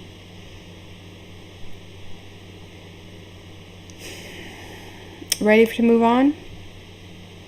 So NPV, that's a review. Now there's other techniques for valuation. Okay, so there's alternative techniques to valuation. That's the title of this module, or this, yes, I guess I'll call it module. How long, so how long does it take to pay back the initial investment? That's another approach. Rather than being concerned about the dollar return or the dollar profit, somebody might be more interested in when do I get my money back? You know, I'm really concerned about recovering the costs of the investment.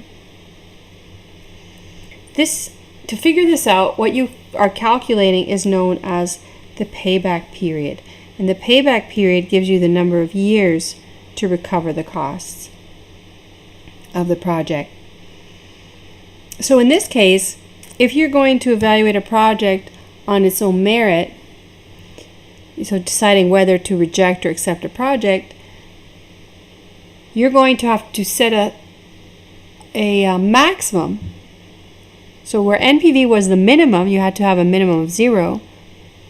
For the payback period, I'm setting a maximum, and I'm saying, or management is telling me, so I'm doing the calculations, someone's making the decision, they're saying, well, we're only accepting projects if they pay us back within 2 years, for instance, or 3 years, or 5 years. They're giving a maximum number of years. Okay, any projects that take longer to recover the costs will not be accepted. Alternatively, if you are comparing 2 projects,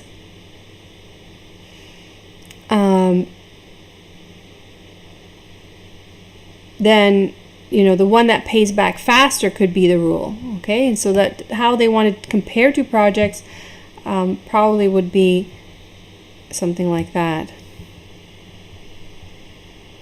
Well, obviously before the 2 years or before the maximum threshold, but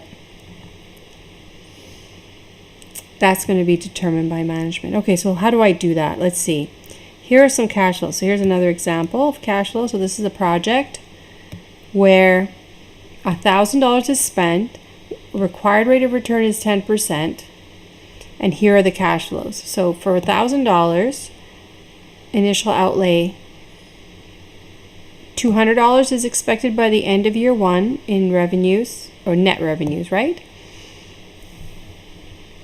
So we've already considered, so these numbers have already been put together. You don't have to you don't have to come up with them. You don't have to compute revenues and expenses and subtract them. It's all been given to you. So this is 200 at the end of the first, 400 at the end of the second, 700 at the end of the third, and 300 at the end of the fourth. So at what point have I made back $1,000? So let's see if I can ignore that last column for a second. So let's just do this.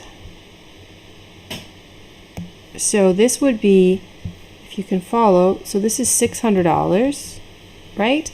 And if I add another, it's $1,300. So if I just do it this way, this is cumulative. I'm adding this and this to get 600, and then 600 and 700 to get 1,300. And then, so by here, somewhere between the second and the third year, I've got my money back, right? So between 2 and 3 years, I've recovered my costs. And you could be very precise, and I'll show you how to be more precise about getting that number. But first, I want to ask you, what's wrong with doing it like that? What's wrong with doing this? What have I ignored or forgotten about?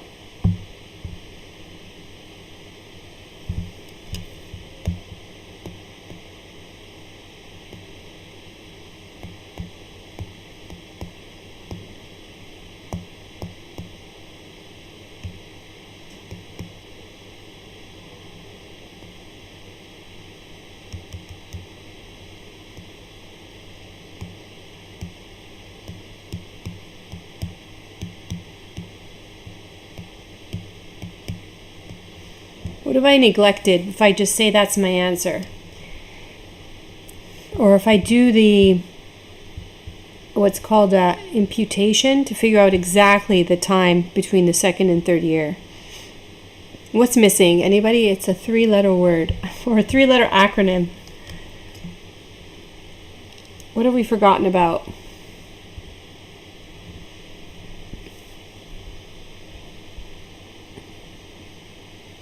Right, you forgot about TVM, right? You forgot about TVM. That's a problem. So you've neglected completely a time value of money. So we're finance students, and we know that that's not the way you do it. We need to discount the cash flows first. So that's what I'm doing here. I'm discounting the cash flows first. So these are each discount of cash flows. So what I do is I take... so that's the end of year 1. So 1 over 1.10, or 200 over 1.10 is equal to that. Okay? So that's discounted 1 period, and then this amount is discounted $400, 1.1 squared, etc. And this is for $700, discounted 3. And this is $300, discounted 4. You get it?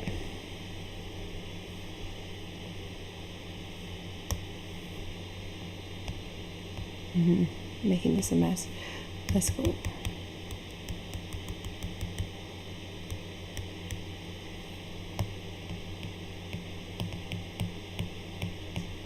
All right, so I discount each of them and I create a new column.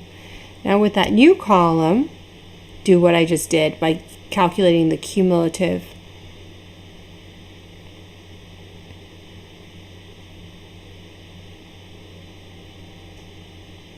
So that's what you got. So now a third column would be the discounted, so let me write that in. So this would be the cumulative or accumulated discounted cash flows.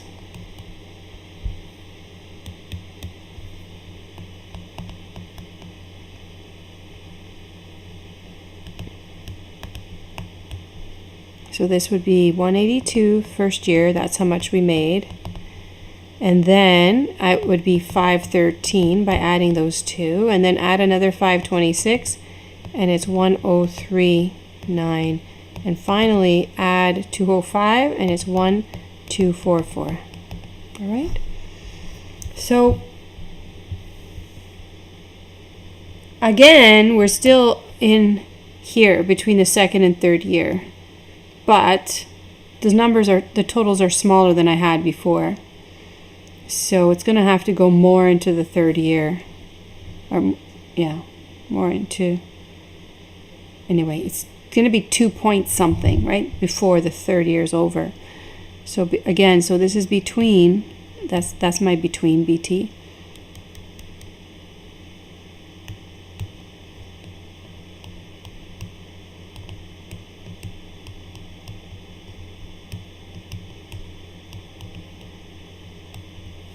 Okay, between the second and third year.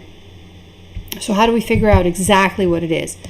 So everybody's got that so far. I'm going to go and figure out what exactly it is.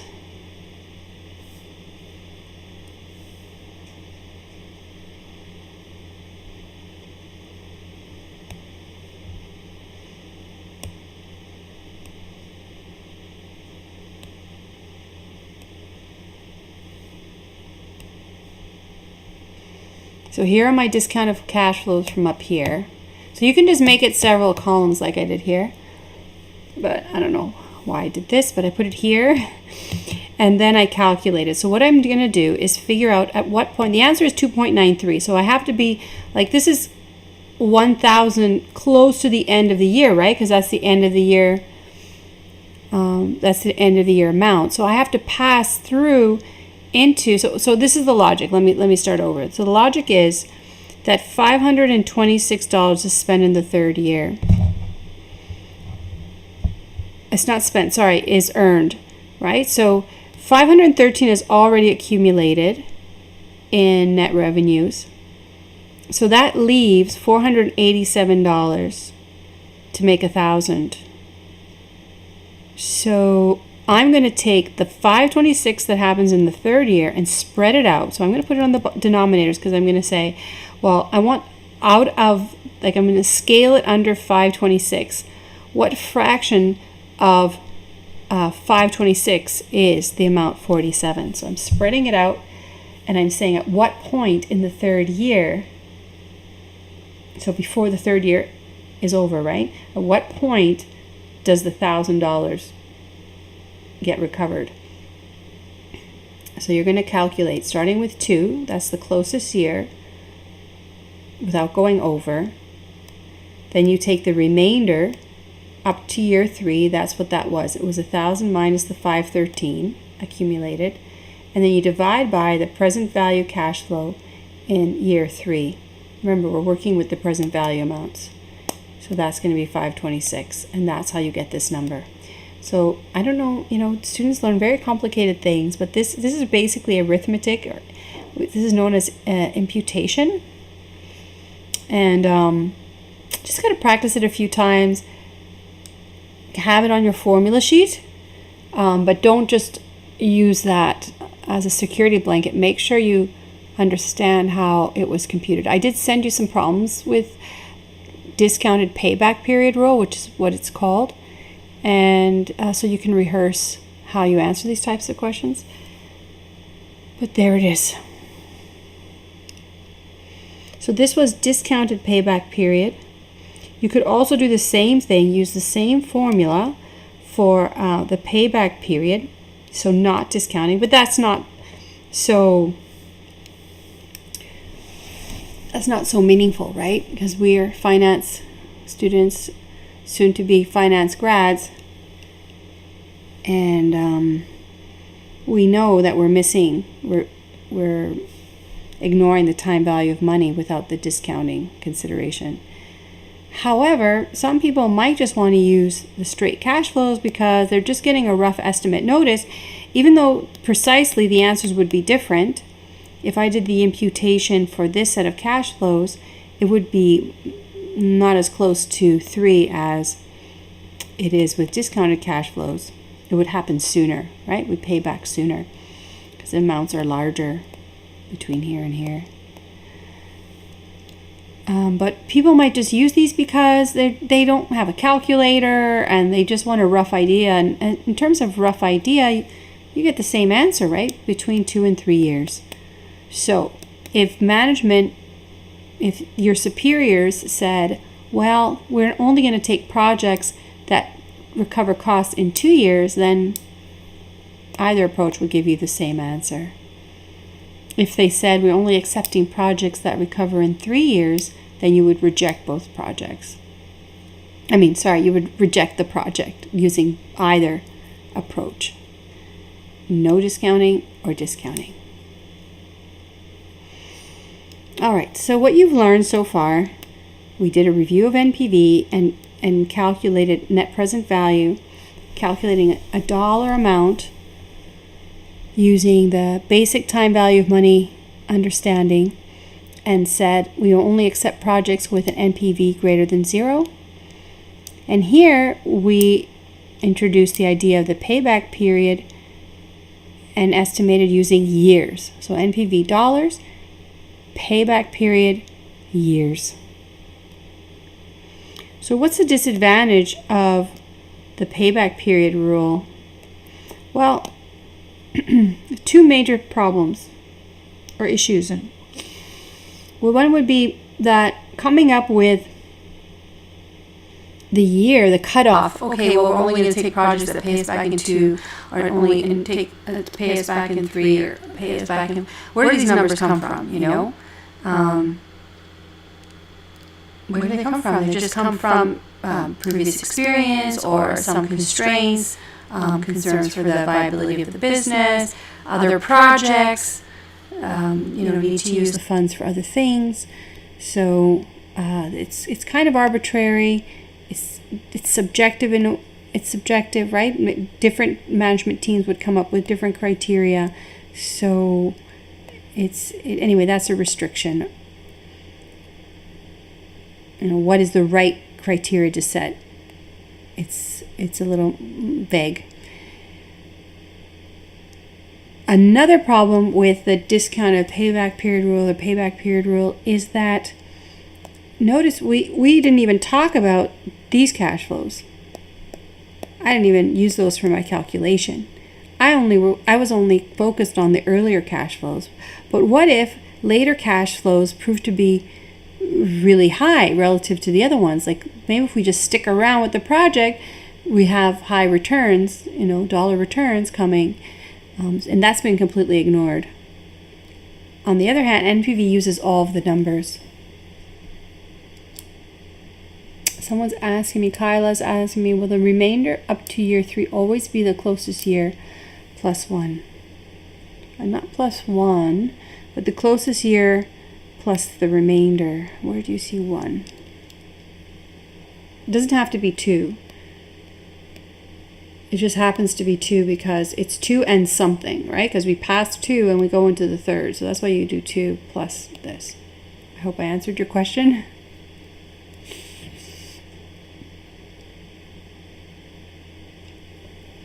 So as I was saying, the second problem with payback period rule is that it doesn't consider all the cash flows, whereas NPV does. You use all the cash flows to make the calculation. And if you do miss some cash flows, later ones, you're missing important information about the future that could be possibly just detrimental. What if it's a huge loss you're going to incur in the future, and you've neglected to consider that, and now you're going to accept a project just because it pays back in 2 years, but then in the third year you're going to lose, you're going to have negative, you're going to have a loss, which is like a negative cash flow. Okay, so that's a problem with that. So usually if you're going to use the payback period rule, you're probably going to also use one of the other rules. So you'll use NPV with the payback period. So I'm going to stick to this notation, discounted payback period, and then payback period, PBP. I think I even throw the R in at the end for rule. So don't worry too much about this. Practice the problems, and it'll make more sense to you. So far we've learned about NPV is dollars, and the payback period and the discounted payback period is for years or periods. Okay, so it's time is the variable. And now we're going to talk about the internal rate of return.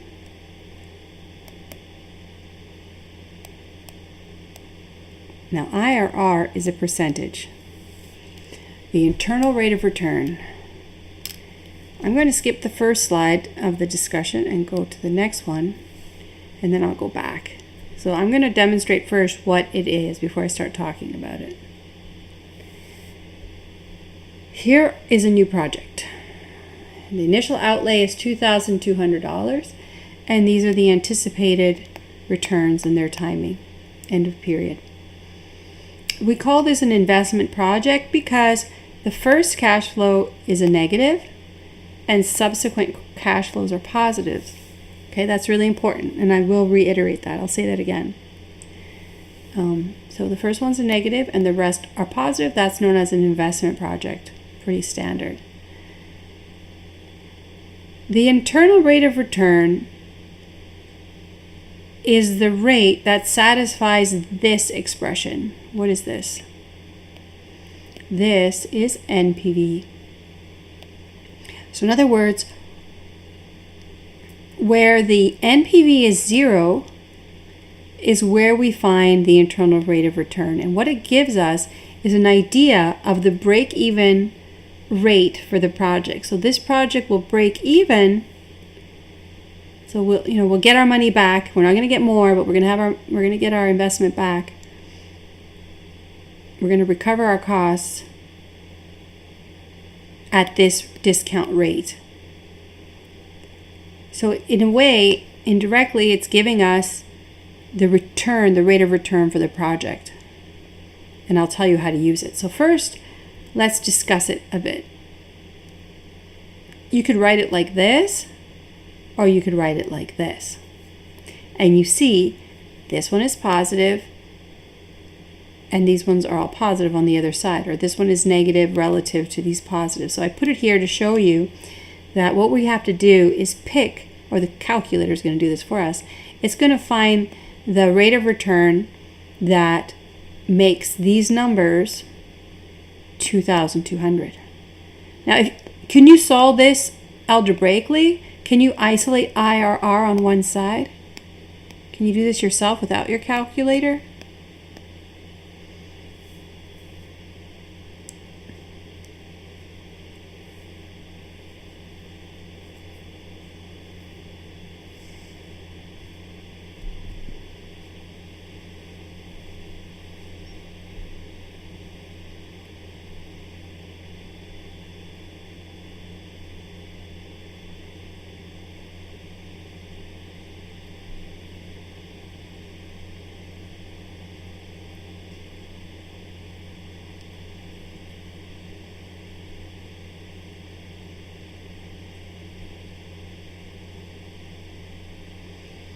What do you think?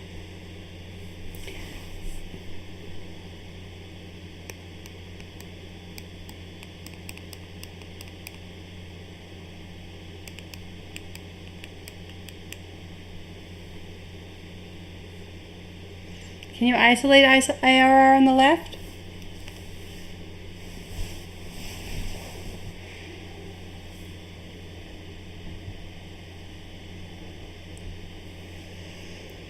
Are you guys trying? Tell me yes or no.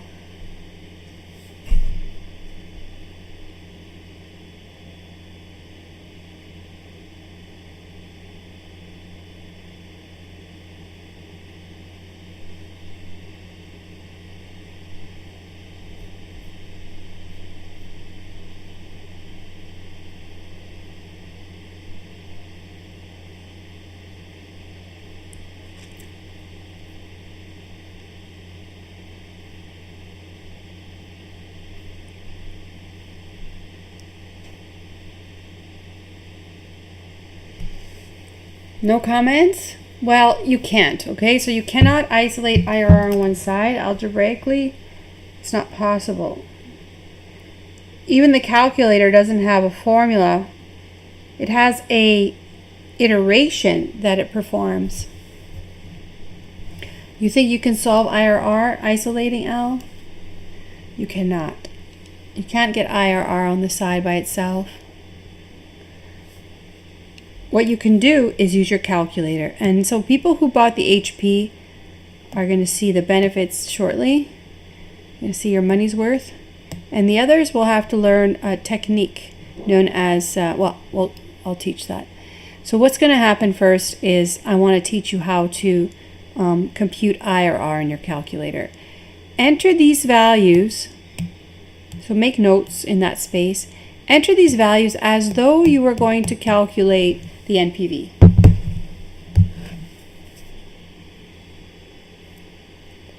So enter these values as though you would calculate the NPV.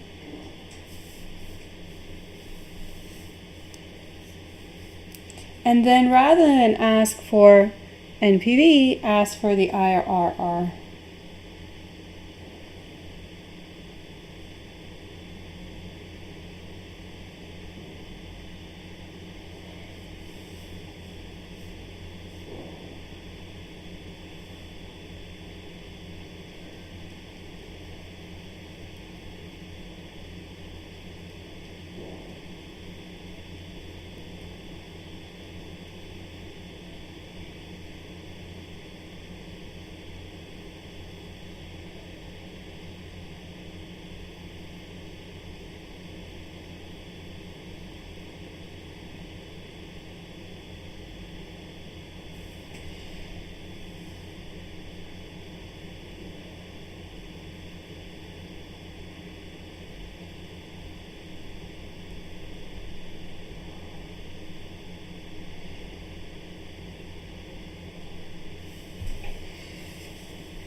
Right, so some people got it. Very good. So enter it as though you're entering the cash flows to solve for the NPV, but instead ask for IRR. Any more out? Any more? Yes, looks good. 23.3 pretty much. Anybody else? Very good. A couple more.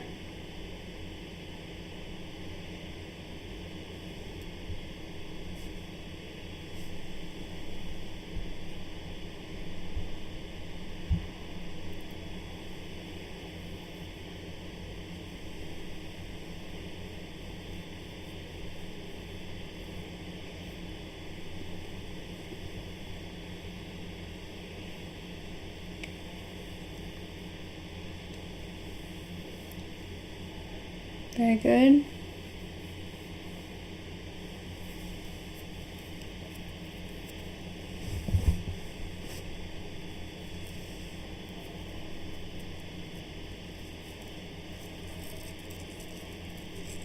Okay, let's see if I can set up my calculator. I'm going to turn this off.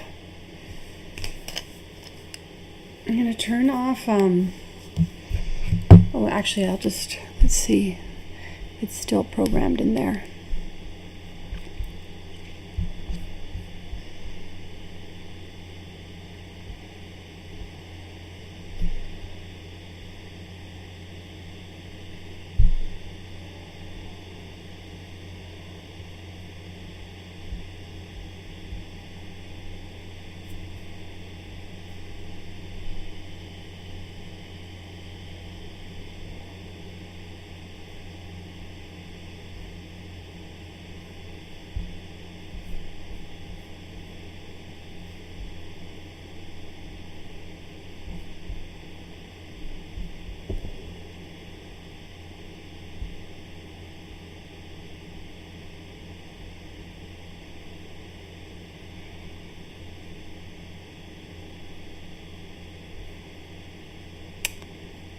I don't know why. I have to stop mirroring it here.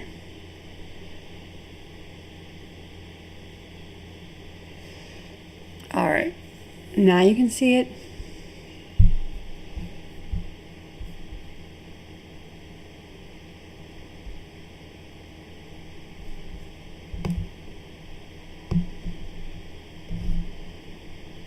Where am I going? Facebook. Okay, here. All right, so we're going to enter the values using CF.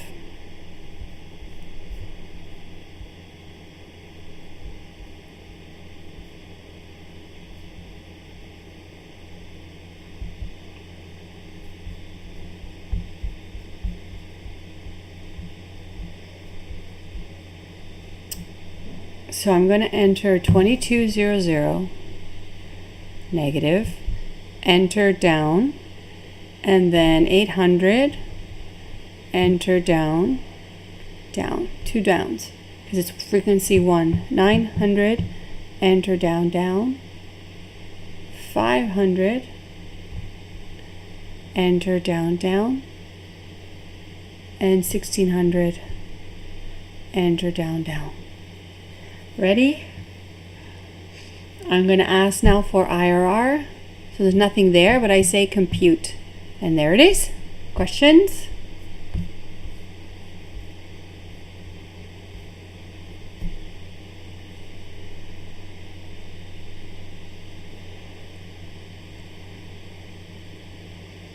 Is that good?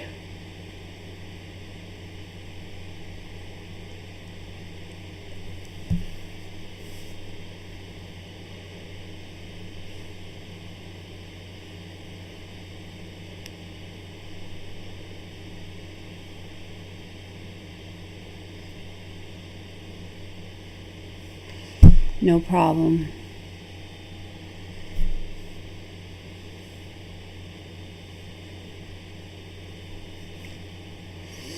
So what did we just do?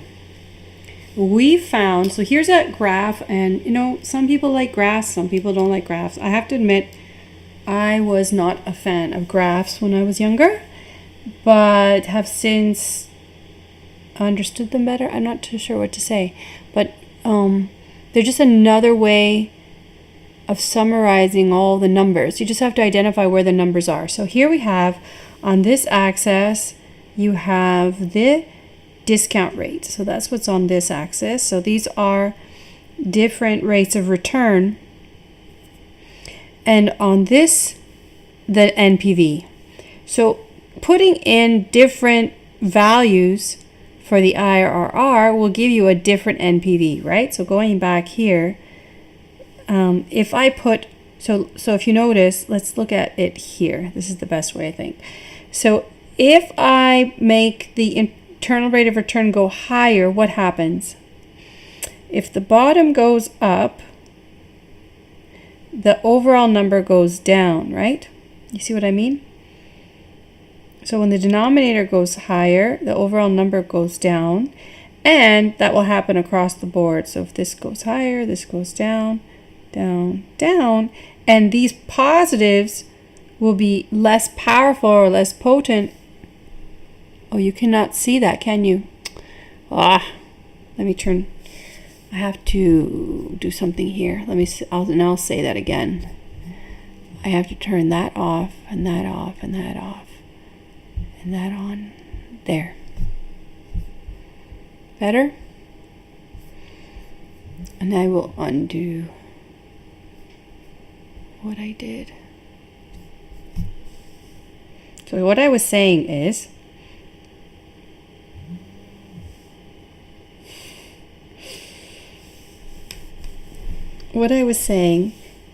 this graph, referring to this graph, on this axis, you see the different discount rates, and I'll explain what that's for. And here's the NPV on this axis. So as you enter higher and higher and higher discount rates, the NPV goes down. So where is that coming from? So if I make this number higher, the denominator higher, what happens to the overall number? Well, it goes down in each case. So each component goes down. And as a whole, these positive values will be less potent in offsetting this negative. So that's why as the discount rate goes up, the overall number goes down. Now we're trying to get to 0. We're trying to find the IRR that makes this 0. So what the calculator does is it sticks in different discount rates in a smart, quick fashion to find where it intercepts with NPV of 0. And that is the IRR. So putting in different discount rates makes the NPV overall go down to 0. So an investment project will always have this pattern, okay? Down sloping NPV profile. That's what this is. This is called the NPV profile. And the IRR is the number that hits 0. Now, what do we do with this number? Notice, well, first of all, IRR calculates a percentage. That's different from the NPV, which is a dollar amount. But they are connected because IRR is when NPV is 0. In the area that I've shaded, NPV is positive in all of this area. So that means the project should be accepted for all of these different discount rates. Depending where ours is, we should accept the project. This is saying as long as the discount rate is lower than 23%, then we should accept the project. Now think about what that means. You know, until now we've been using rates of return that are smaller than 23, right? So rates of return, they are returns required in terms of investment projects. The firm would be thinking, well, if I wasn't investing in this project, we would like to invest our capital, our financing, our money, we'd like to invest it to make a 10% return. In this example, it was 10%, I believe. I didn't say in this example. So I didn't give it because I wanted to demonstrate the purpose of the internal rate of return. The purpose is to give you a range of discount rates, not just one. NPV just works with one, the required rate of return. So required rate of return, I changed the notation. I use the notation IRR for the required rate of return, and I haven't specified what it is in this exercise because I'm trying to show you that the advantage of the internal rate of return is that it gives you a range of values. And this answer says that as long as the required rate of return is smaller than 23%, you should accept the project. And since it's often the case that required rates of return are smaller than 23%, this project will be accepted. So let me show you here above where this, so I've shown you this drawing. If you didn't understand that, I'm going to show you where it comes from. And we're going to generate the NPV profile, and I need you to be able to generate it, okay? And I do give you exercises on practicing this. So here is precisely what we've been doing. Don't erase your CF keys. You have entered already the cash flows into your CF keys. I want to use them now. How you're going to use them? You're going to continue to change the I, or the discount rate, to, and then ask for the NPV, ask to compute NPV. You should be quickly able to generate all these numbers. So I'm going to repeat what I said below, but looking at the values rather than the graph. That can help people understand better.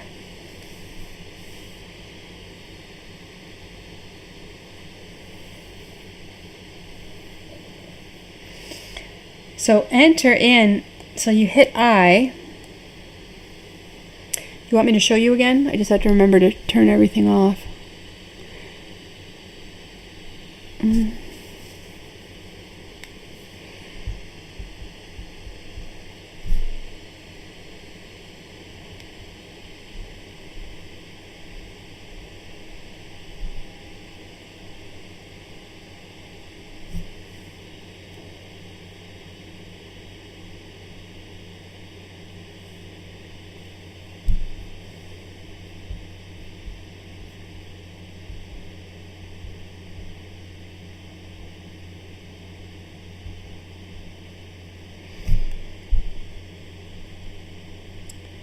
Okay, so I have the numbers in here.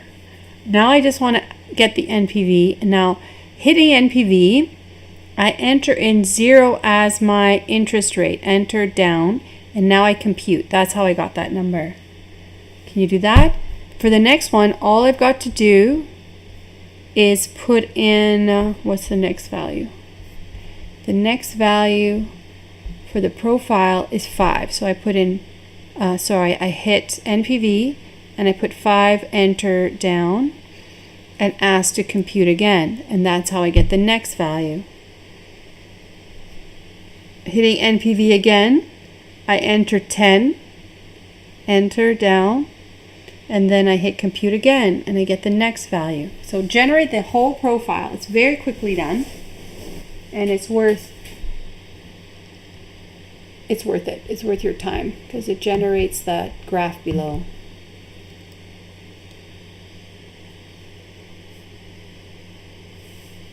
$15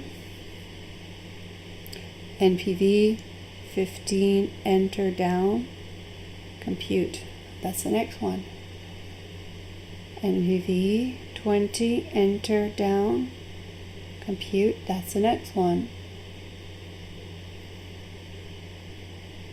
NPV 25, enter down, compute. That's the last one. Got it?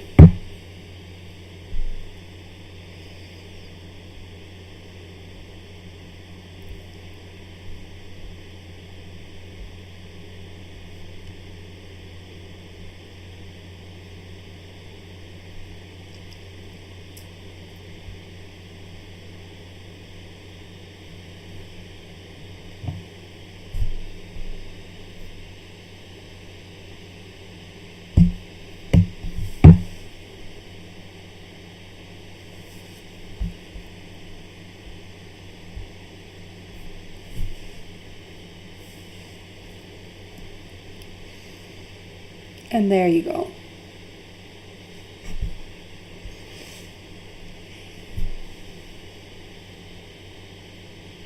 So, what do we see now?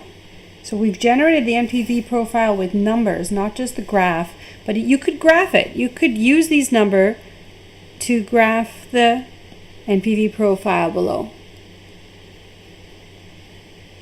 Okay, what does it say? It says the same thing as the graphic.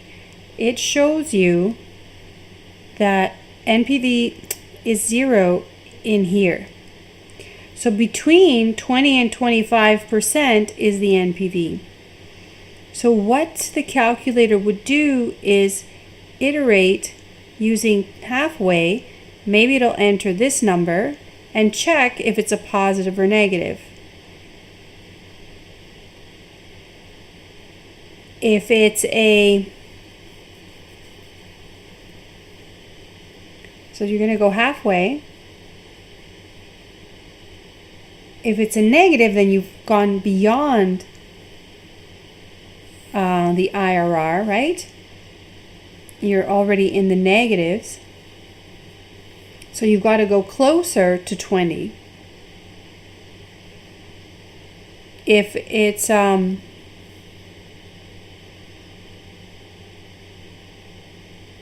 no, closer to 20. Wait, let me think about that for a second.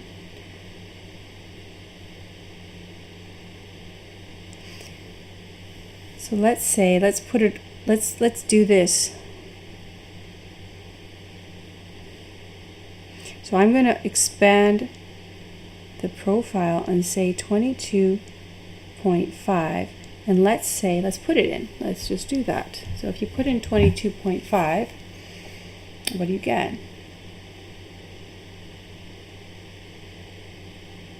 Hit NPV 22.5, enter down, compute. So you get a positive. It doesn't really matter what number. So it's still in the positives. So you still got to go further. So you got to go somewhere between 22.5 and 25. You got to keep going, in other words. So you're going to pick like 20. What's halfway between the two? 25 plus 22.5 divided by 2 is 23.75. So then you try 23.75. 23.75. We already know the answer. But if we put in 23.75, what should we get?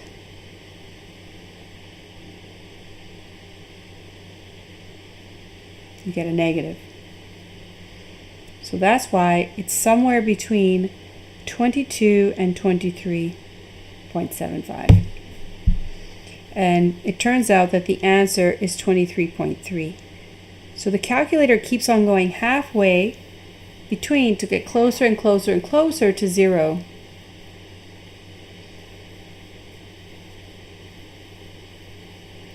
So if you have your calculator calculates it just fine. But I'm trying to explain to you how to get it if your calculator doesn't calculate it, and you'll see that'll come up in a minute. So, conclusion, since it's an investment project and the NPV profile is going down, we want to accept the project as long as the the required rate of return is smaller than that number, because it's always positive here, and we only invest in positive NPV projects. The rule doesn't change, okay? It's the same. They should be consistent. So if the internal rate of return, let's say it this way, if the required rate of return is smaller than the internal rate of return, you should accept the project. So for instance, if it was 15%,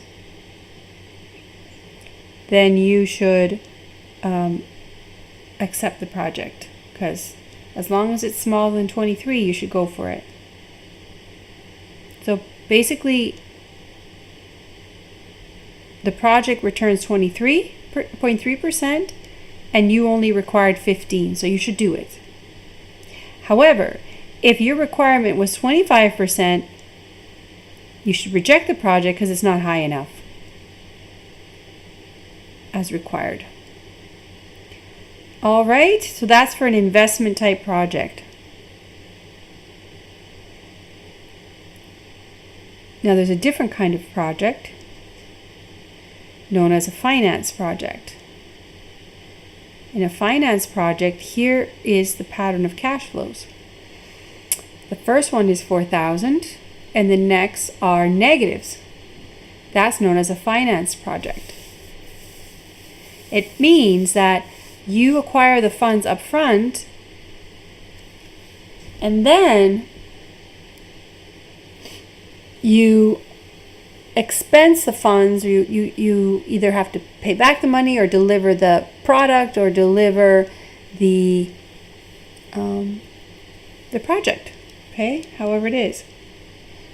Whatever it is that we're talking about. So for instance, let's say you're managing a webinar. Okay, so you're doing an information webinar or some educational webinar. You take subscriptions early, and it totals up to $4,000.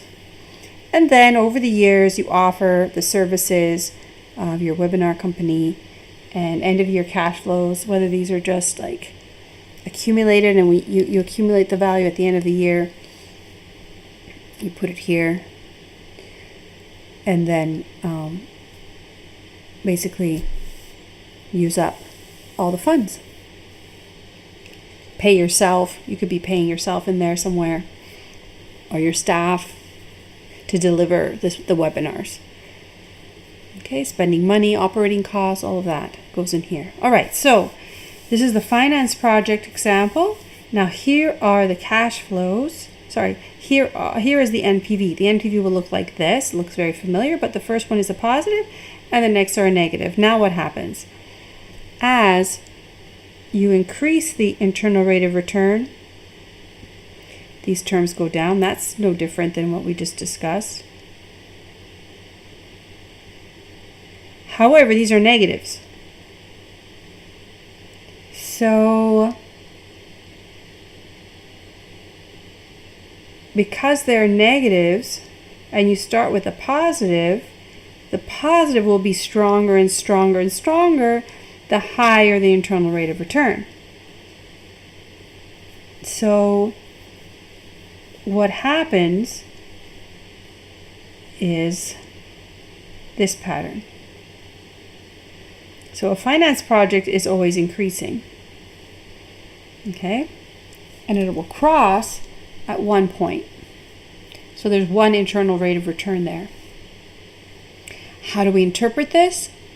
And I'm going to look at the NPV profile in a minute. Well, we should accept the project where NPV is positive, right? So actually our rule flips. For a finance project, we should only accept the project where, well, actually, let me go back to that drawing. We should only accept the project if the discount rates are greater than the internal rate of return. In other words, the internal rate of return should be smaller than your preset discount rate. So sometimes it's hard to determine what exactly the discount rate is, so we're giving them a range. So what happened here? What happened is we took the money up front and then we dispersed the funds. We did things with it. So in essence, we're borrowing money. We're taking money up front. And as a result, the percentage that comes out of this solving this problem, sorry. I'm trying to, I don't know where. Why am I missing a page? Hold on. Okay, here. The IRR that fits in here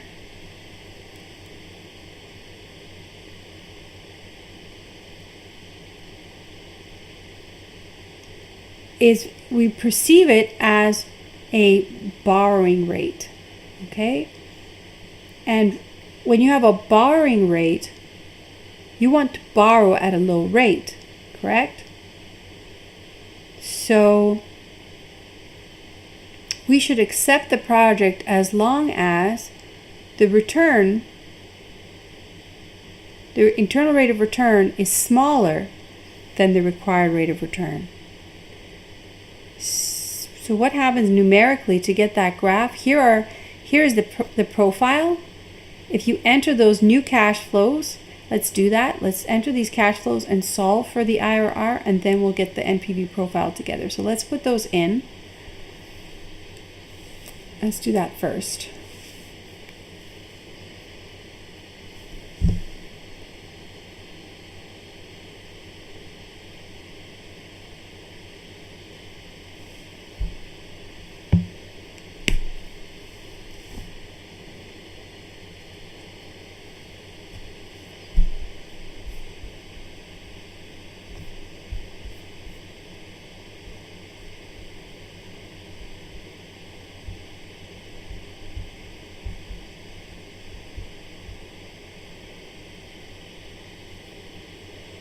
So entering those values, I need to clear my CF keys, so second work, and then entering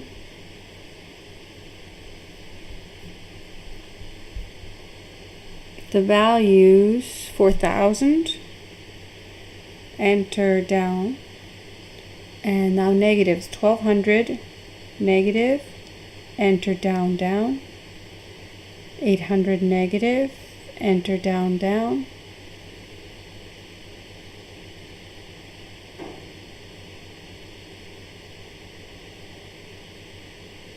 800, and then 350, let me make sure, 3,500 negative, enter down, and that's it. So ask for IRR, compute, and I get this number. So this number is now not interpreted as a rate of return, not an internal rate of return, it's like a internal rate of borrowing.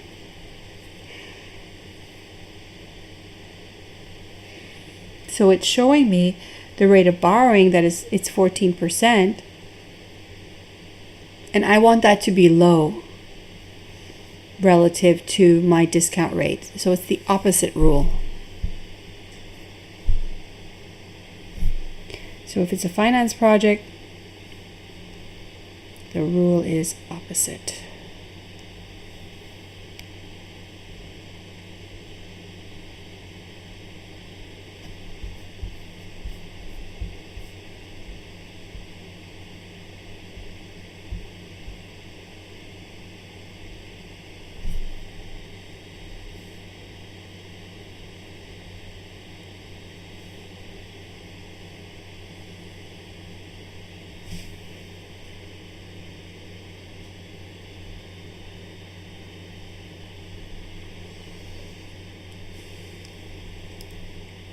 So conclusion is, we interpret in a finance project, we interpret this as a borrowing rate.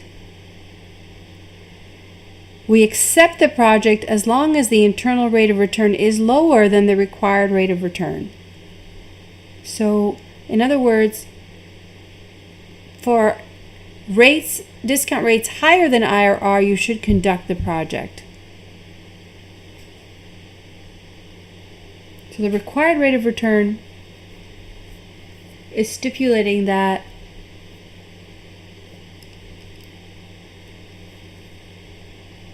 it must be greater than the IRR. It's the opposite. You reject the project if this is not satisfied. Okay, so in summary, and I did give you a summary sheet for all these notes, these different techniques. If the project is investment, the internal rate of return must be higher than the required rate of return. If it's a finance project, the internal rate of return should not be higher than the required rate of return. An investment project is where the first cash flow is negative and there's only one sign change. The rest are positive. For a finance project, the first cash flow is positive and then there's a sign change and only one sign change. So I have to specify that because now we're going to talk about cases of two sign changes. They result in multiple, potentially multiple internal rates of return. And we have to figure out how to analyze those. So far, all that I've discussed with all sorts of the projects, with all sort of techniques, we talked about the NPV rule, the payback period rule, the discounted payback period rule, and now the internal rate of return, and we've only discussed independent project analysis, okay? If you have several projects to choose between, what you have to do is rank and see which one does better. And in terms of the internal rate of return, there is a catch. So I'm going to help you. We're going to spend, I guess, the rest of the class on multiple internal rates of return. Okay, so here's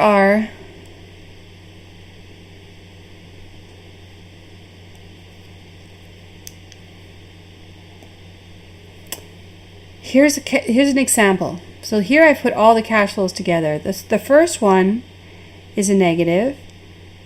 So that's like an investment. And then there's some positive net revenue at the end of the first year. One sign change. Then the next one's positive, the next one's positive, and then the following one is a negative. Another sign change. So those are two sign changes. And that results in up to two internal rates of return. Up to, because there might not be any. Here's an example of how there might not be any. You see, what happens is we're getting this, for even just one, right? So this is like the chart for, this is for two because it does go up, right? It's crossing, and the potential is that if it curves like that, it could cross. Let me do that again. That was terrible. So if it's like with two sign changes, it's going to be a polynomial, and it could potentially hit in two spots. but it might not hit at all. But what we do have an answer to dealing with if it never hits at all. There's no IRR here, but we do have an answer. What's the answer? Well, the NPV is always positive. So no matter what the discount rate, no matter what is required rate of return for the company, this project is always a go. On the other hand, this project that also has no IRR because it doesn't cross here, there's nowhere that it breaks even. These are always negative NPV, so you should never, no matter what the required rate of return, never take on this project. So to generate these curves, you do this NPV profile. Okay?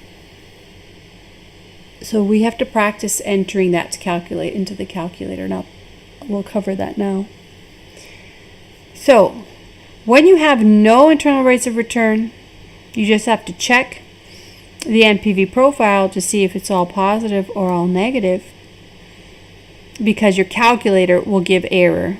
It will not show you an IRR.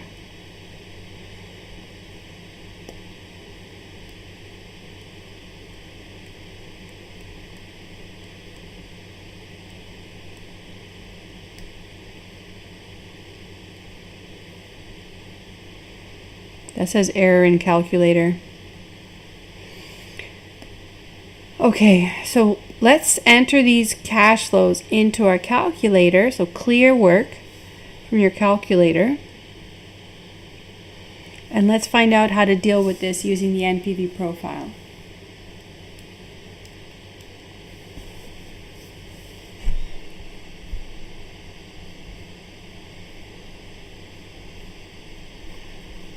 Okay, so I'm just going to switch screens again.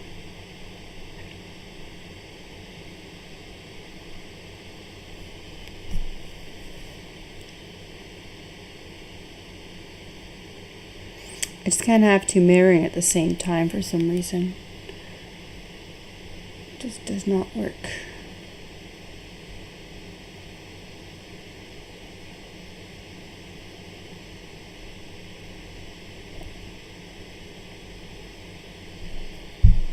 So here we are. So hit CF, second, clear work. So it's wiped out. Now enter these values. So 260 negative, enter down. 250, enter down, down. 300, enter down, down. 20, enter down, down.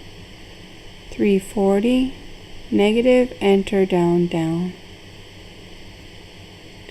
And we say compute. Oops, what am I doing? So I say IRR, and what do we get? Compute. We get 11.52. That shows one internal rate of return, but there might be two, okay? But just because it's a polynomial, and it might hit in two places, up to two places on the axis of the NPV. So to figure out if there's another one or what's going on, we're going to generate the NPV profile. And I suggested here, I started in the negatives. I'll usually tell you how to make the NPV profile, but if you don't have instructions, just spread out a few, from the negatives to the positives, and then you get an idea if you have them changing sign. Oh, what happened? My calculator turned off. Okay, that's fine. So let's enter. Let's go for NPV. Let's enter 10 negative and compute NPV. And you get 102.6, so 103. Negative, that's the important thing. So it's the negative discount rate gives you a negative. Let's put in 5.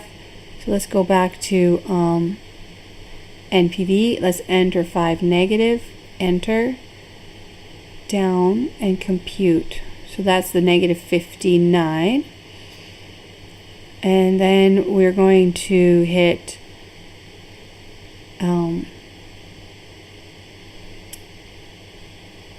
NPV again and hit 0, enter, down, and ask to compute again, negative 30. So we're still in the negatives, but they're getting closer to 0, you see? And then we say, let's put in a new interest rate. Let's put in 5, enter, down, compute, negative 12. We keep going until we cross over to the positives.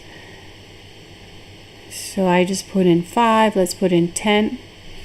So we're in 10, enter, down, compute, and I'm at negative 2. And now I say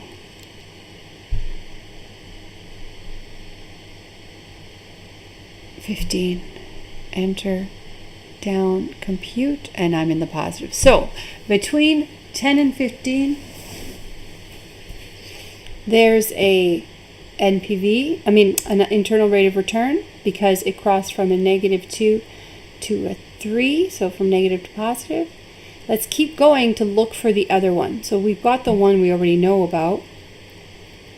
If you have an HP calculator, to find the other internal rate of return, what you need to do is you need to enter a starting point. So if you put in your calculator the interest rate that overshoots the internal rate of return, it'll iterate towards the higher one. So just put in the number 30 and it should turn out the other internal rate of return of 29.84% on page 19 as described here in the NPV profile. Okay, so I'm going to go back to the notes.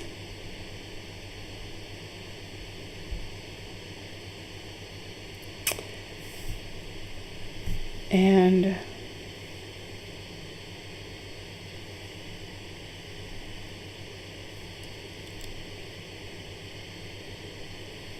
here we are.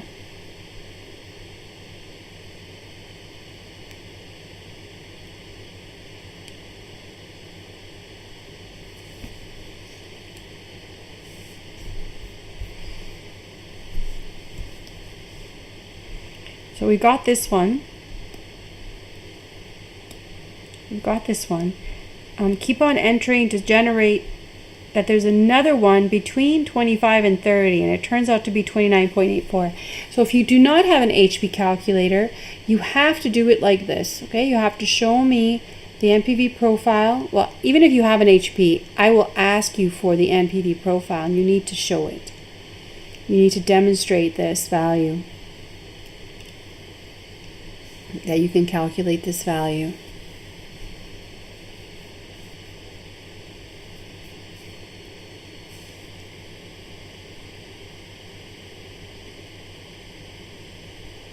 So you're not going to be able to be that precise, but you can continue. Well, you could just tell me, I'm all right with you just saying between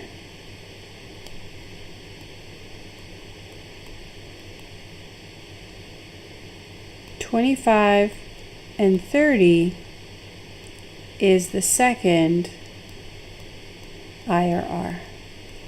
So what's most important is the interpretation. Okay, you got the values. Well, obviously the values are important, but that's only part of it. Okay, what's the second part of answering the question is, so what? So what is that you notice between these two IRRs are where NPV is positive. So as long as the discount rate is between these two, if it's between 12 and 30, you should invest in the project. Okay, I hope I haven't lost you. I know it's late, but let me show you this. So this is the graph. I can expect you to draw this, okay? It's not going to be as pretty, I guess, but you should be able to see and draw from here that this is going smoothly, you can smooth out the numbers, you plot these, and you show that these are steadily going positive and up, over, and then down again. And there they are. And the interpretation is that the NPV is positive in here. I can't do this, I gotta make it bigger.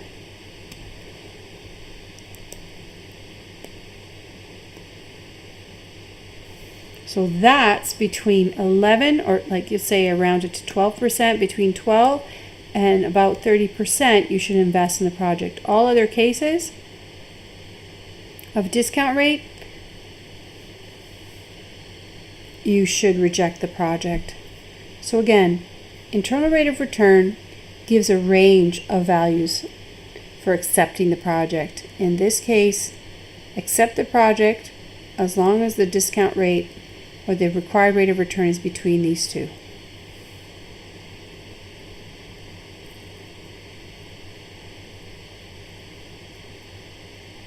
So somebody's asking, so Senna's asking, is it a standard thing to go from -10 to 35? I will tell you the range to use in exercises, okay? So don't feel like you're floundering. For values, I'll give you an idea of where you're going to find it. In this case, it just seems like a lot, but you could have a negative discount rate mathematically to solve the equation. Remember, the equation that we're solving is the polynomial. To solve this equation mathematically, sometimes negatives will solve it. And that'll just help rule out that, you found one, so you don't have to keep trying to find the second one. So, and then I'm going to show you how to interpret negatives, or how to deal with negatives.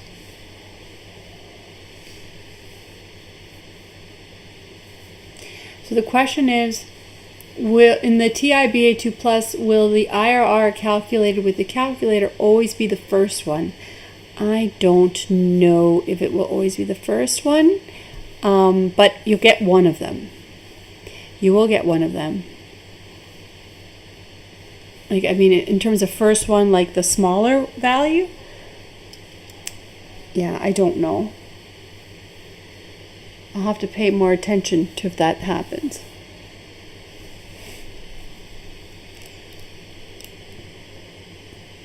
So I will guide you. I'll tell you the range of values to use. Maybe online you can find a calculator that will calculate them both for you. And I don't know if Excel can do both. It could be possible. But I'm forcing you to do this for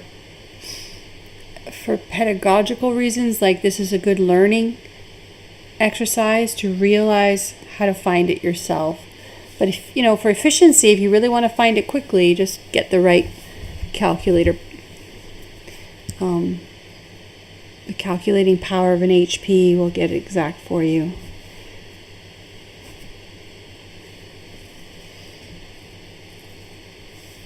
All right, let's continue. So let's do the next one. This is the third example. Here we go again. Look at the cash flows. If you didn't get it the first time, let's try it now. So the first one's a negative. Now, no longer does a negative initial cash flow or initial outlay mean that you have an investment type project, okay? You're going to have here mixed signs, or two sign changes, negative to positive and then positive to negative. So you have up to two IRRs.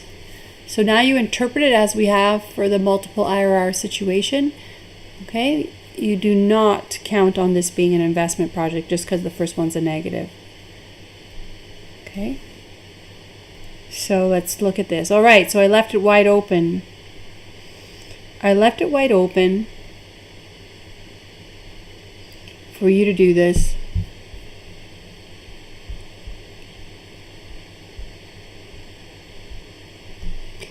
And it's a wild one. You should actually start at -33.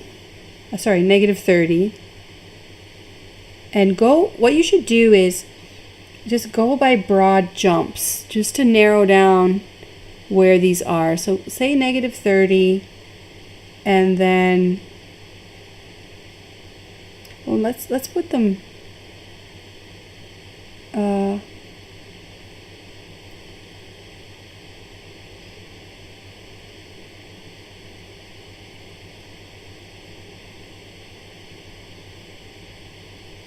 I'm going to put them down for you. So negative 30, I'm going to say 0,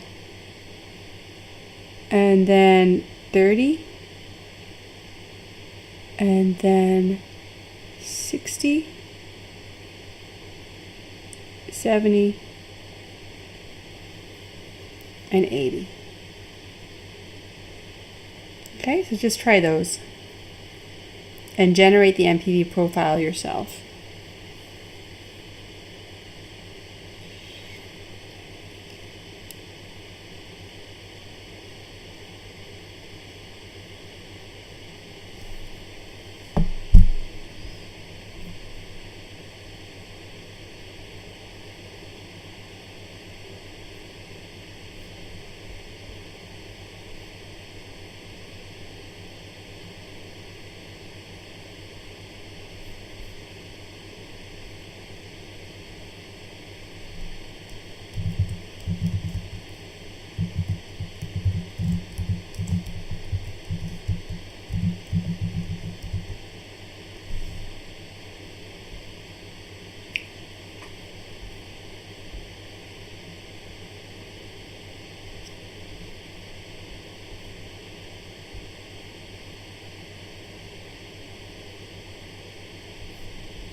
Okay, so I'm going to say CF, second clear work, and start off with a new clean slate, and enter the values 900 negative, enter down, 1200, enter down, down, 1300, enter down, down, and 1200 negative, enter down.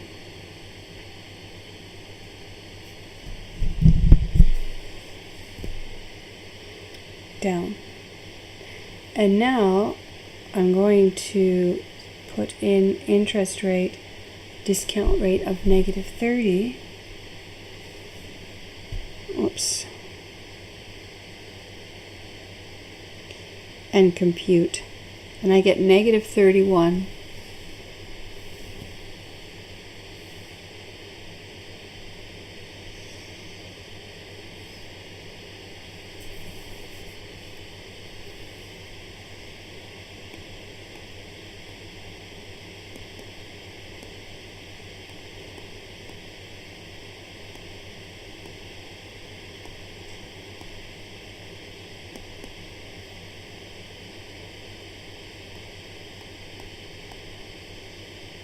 And then we're going to put in 0, enter, down, compute, and now I get 400.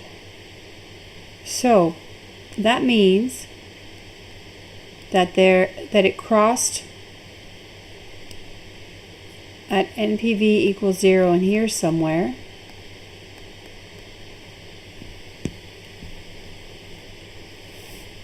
Or let's say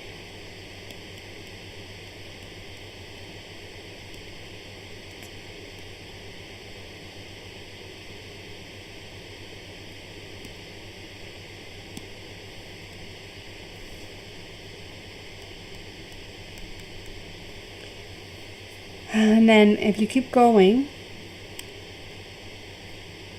NPV 30, enter, down, compute. Now this is also a positive. This is 246, but it's already going down again.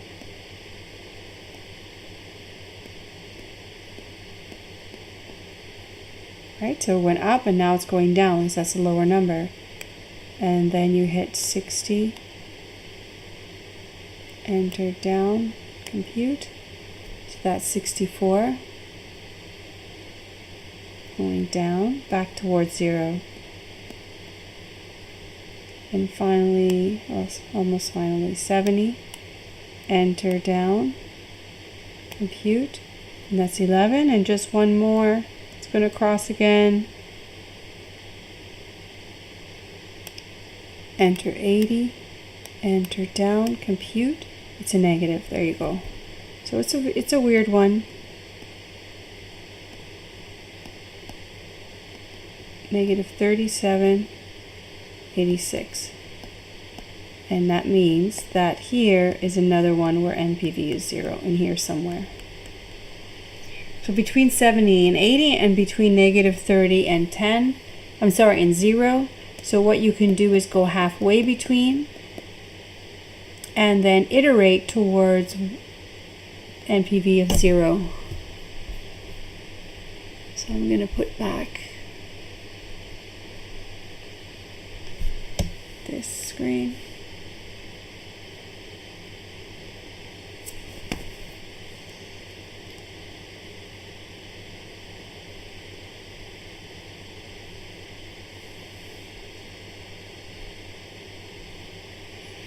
And there you go. I've just done those. This generates this curve. And how do we conclude? Well, if a discount rate, so if a firm picked a negative IRR, that means that they would be paying people money to to provide service to them. Does that, or products? Does that make much sense? No. So mathematically, the IRR is here, but for interpretation, we don't use that. We would start at 0, right? So I have to adjust this and say, look, NPV is positive. Yeah, it's positive in other places too, but discount rates of firms, or what are called required rates of return, between 0 and 72 mean accept the project.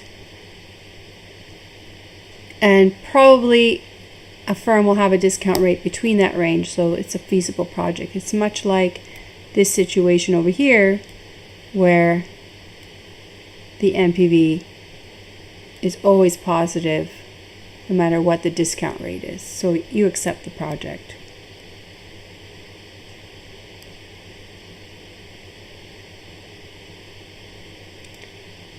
So to be exact, precise to the decimals, I don't expect that. What I want you to be able to do is generate the profile and make an interpretation. And you could just say between so and so. You might want to be a little more precise here. I didn't want to spend too much time on this, but if you want to be more precise, then focus on this region and go between 30 and 10 and expand it. You can skip all of this and then just go between 70 and 80 and expand it. So you do 70, 75, and 80, and just see if it's closer to 75 or lower than 75 or higher than 75, something like that. Okay, I hope that's clear. Any comments? I haven't been looking at the chat. I hope I didn't. Okay, you understand the range. Just to get the exact one, if you ask for the IRR in your calculator, I think I don't know which one. Which one do you get if you get in your calculator? Right, so if it's between 0,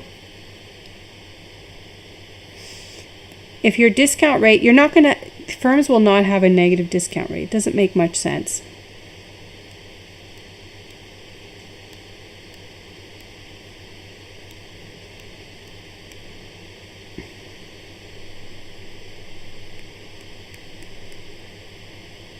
Okay, you're not going to have, because what it would mean is that the firm is paying people to take their products. Does it make sense? So the calculator gives you the first one, hey? Okay, well, so to get this one, you just have to keep on iterating You won't be precise, but what you could do is expand this and go, so 70, 72, 74, 76, 78, 80, and then you can get more, closer and look for the positives and the negatives. All right, so if I ask you to give me the internal rate of return as precise as possible, that would be a better shot. That would be better for you to get it. Doing it broadly like this just helped you narrow the possibility, so you know it's between here and here and here and here. You don't have to make the graphs usually on the test, but I gave you a bunch of exercises with these notes, and I do ask you for the graphs there.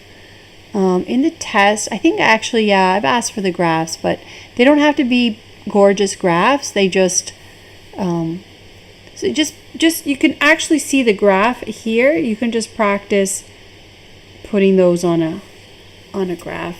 If I asked you a graph question, there's only going to be one question, so practice a bit so you can do it, and you'll get that practice with the assignments or the practice problems I gave you, okay?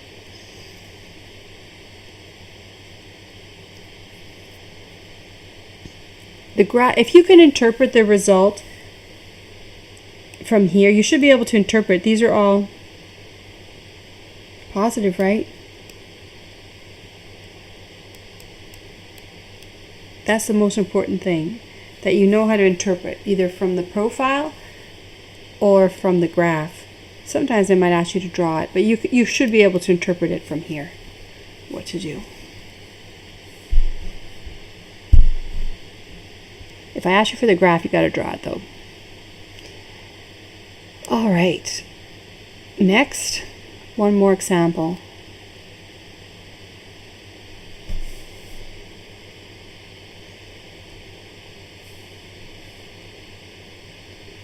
Remembering these are for independent projects.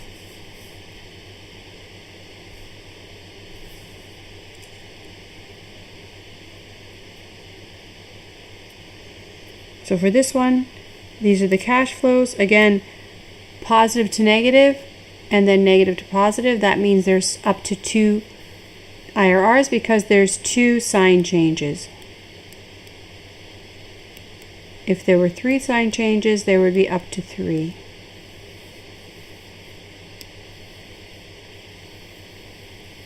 The graph turns out to look like this, and it's a little funny. We haven't seen one like this. I'm just going to cut to the chase. This is where the this is where that project has a positive NPV. So what do we say? We say that we will accept the project as long as the required rate of return is between 0 to 8.05 or greater than 33.96%. Seems weird, but it's because the way the cash flows go, they favor low or high discount rates. If you look back at the numbers, you see the highest cash flows are over here, and well, these two are. So early on you get high cash flows, and then later on you get high cash flows. So that means on one hand you want a low discount rate to preserve the value of this one later on, but on the other hand you don't mind a high discount rate because these ones are these occur early on and they don't erode so fast. So that's what that's what creates this effect. All right, it's 9:45 and I did not finish. You're probably going to want to focus on the material for the test. So do that over the next day. And then, like I said, on Thursday, I'm going to answer questions for an hour about the test and solve some problems that maybe the TA didn't explain very well, or I doubt that because he's excellent. But if maybe he didn't have time to fit it all in. Some people will not be able to attend the entire lab tomorrow. which I said is fine, but you have to be there for the first hour and a half. And then please catch up by watching the videos later.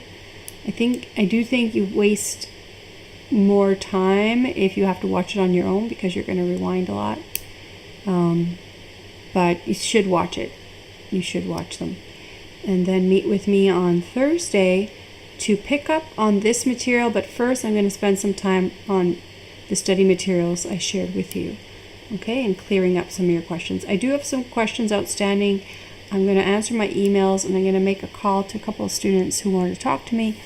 Otherwise, on Thursday at 4 o'clock, I'm available for office hours. If you want to make an appointment, text me and we'll arrange that. Okay? All right. So there are more notes that practice the remaining pages, but I will finish those for sure on Thursday. Okay? And otherwise, I'll let you guys go. I'll stay on if you guys have a few more questions for 5 minutes, but otherwise I'll say good night to everybody else. Bye for now. I'll stick around for people who have questions.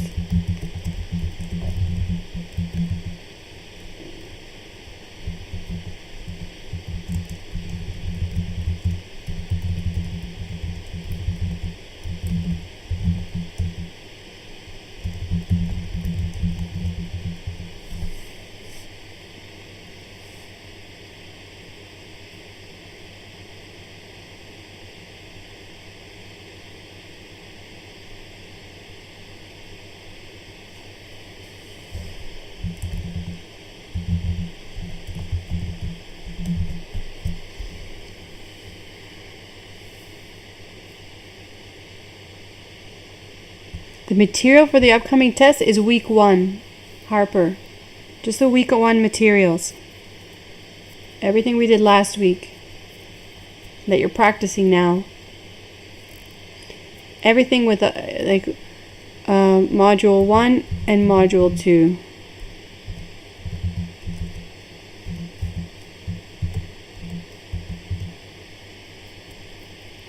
So chapters, all the chapters listed.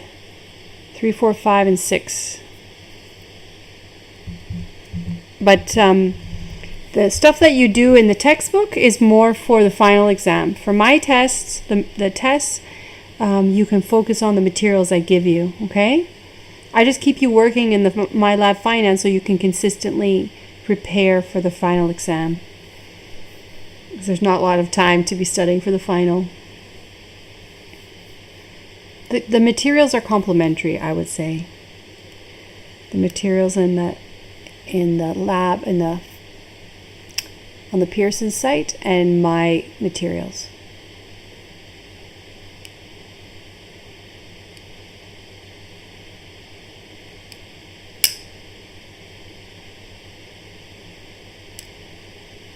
No problem. Thank you. No questions? I said I'll stay here a couple minutes.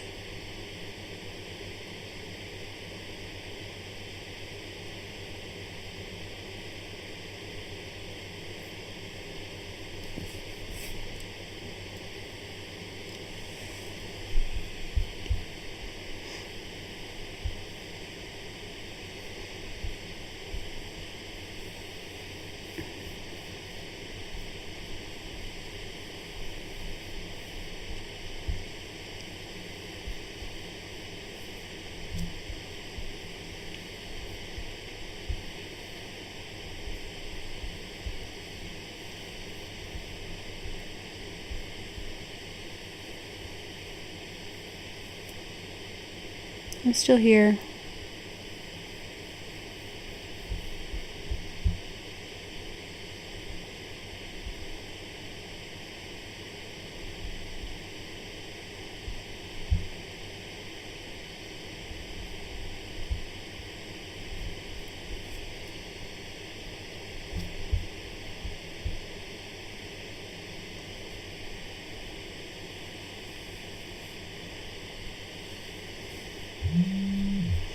No, today's material will not come, Muskan. Just, what did I do at the beginning? Now I have to remember. Oh, the discounting and inflation. The discounting and inflation was from module 1, so it could come. Yes, valuing stocks will be on the test. Yes. Yes, so if you guys need help with the valuing stock, I will do some problems, and like I said, in the first hour of the next class.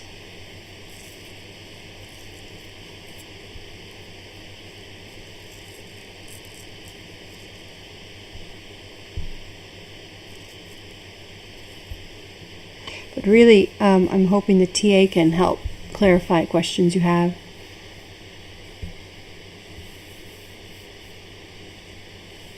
Oh, I see what you're saying, because that's chapter 7, right?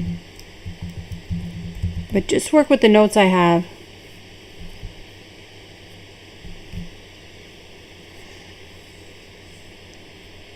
Everything in the notes that I have. I just didn't want to require all the chapter. I just wanted to give, spread out the assignments in my lab of finance. But yeah, week 1 material. That's my response to the material on the test. I'm going to go by week.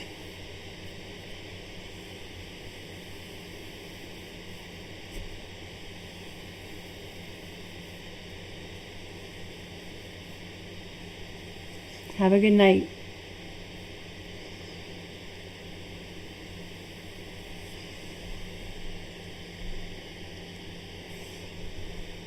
Some people are just sticking around, I think, to hear my answers. So, okay, I'm going to go. And email me if you have more questions, okay? Or text. Take care.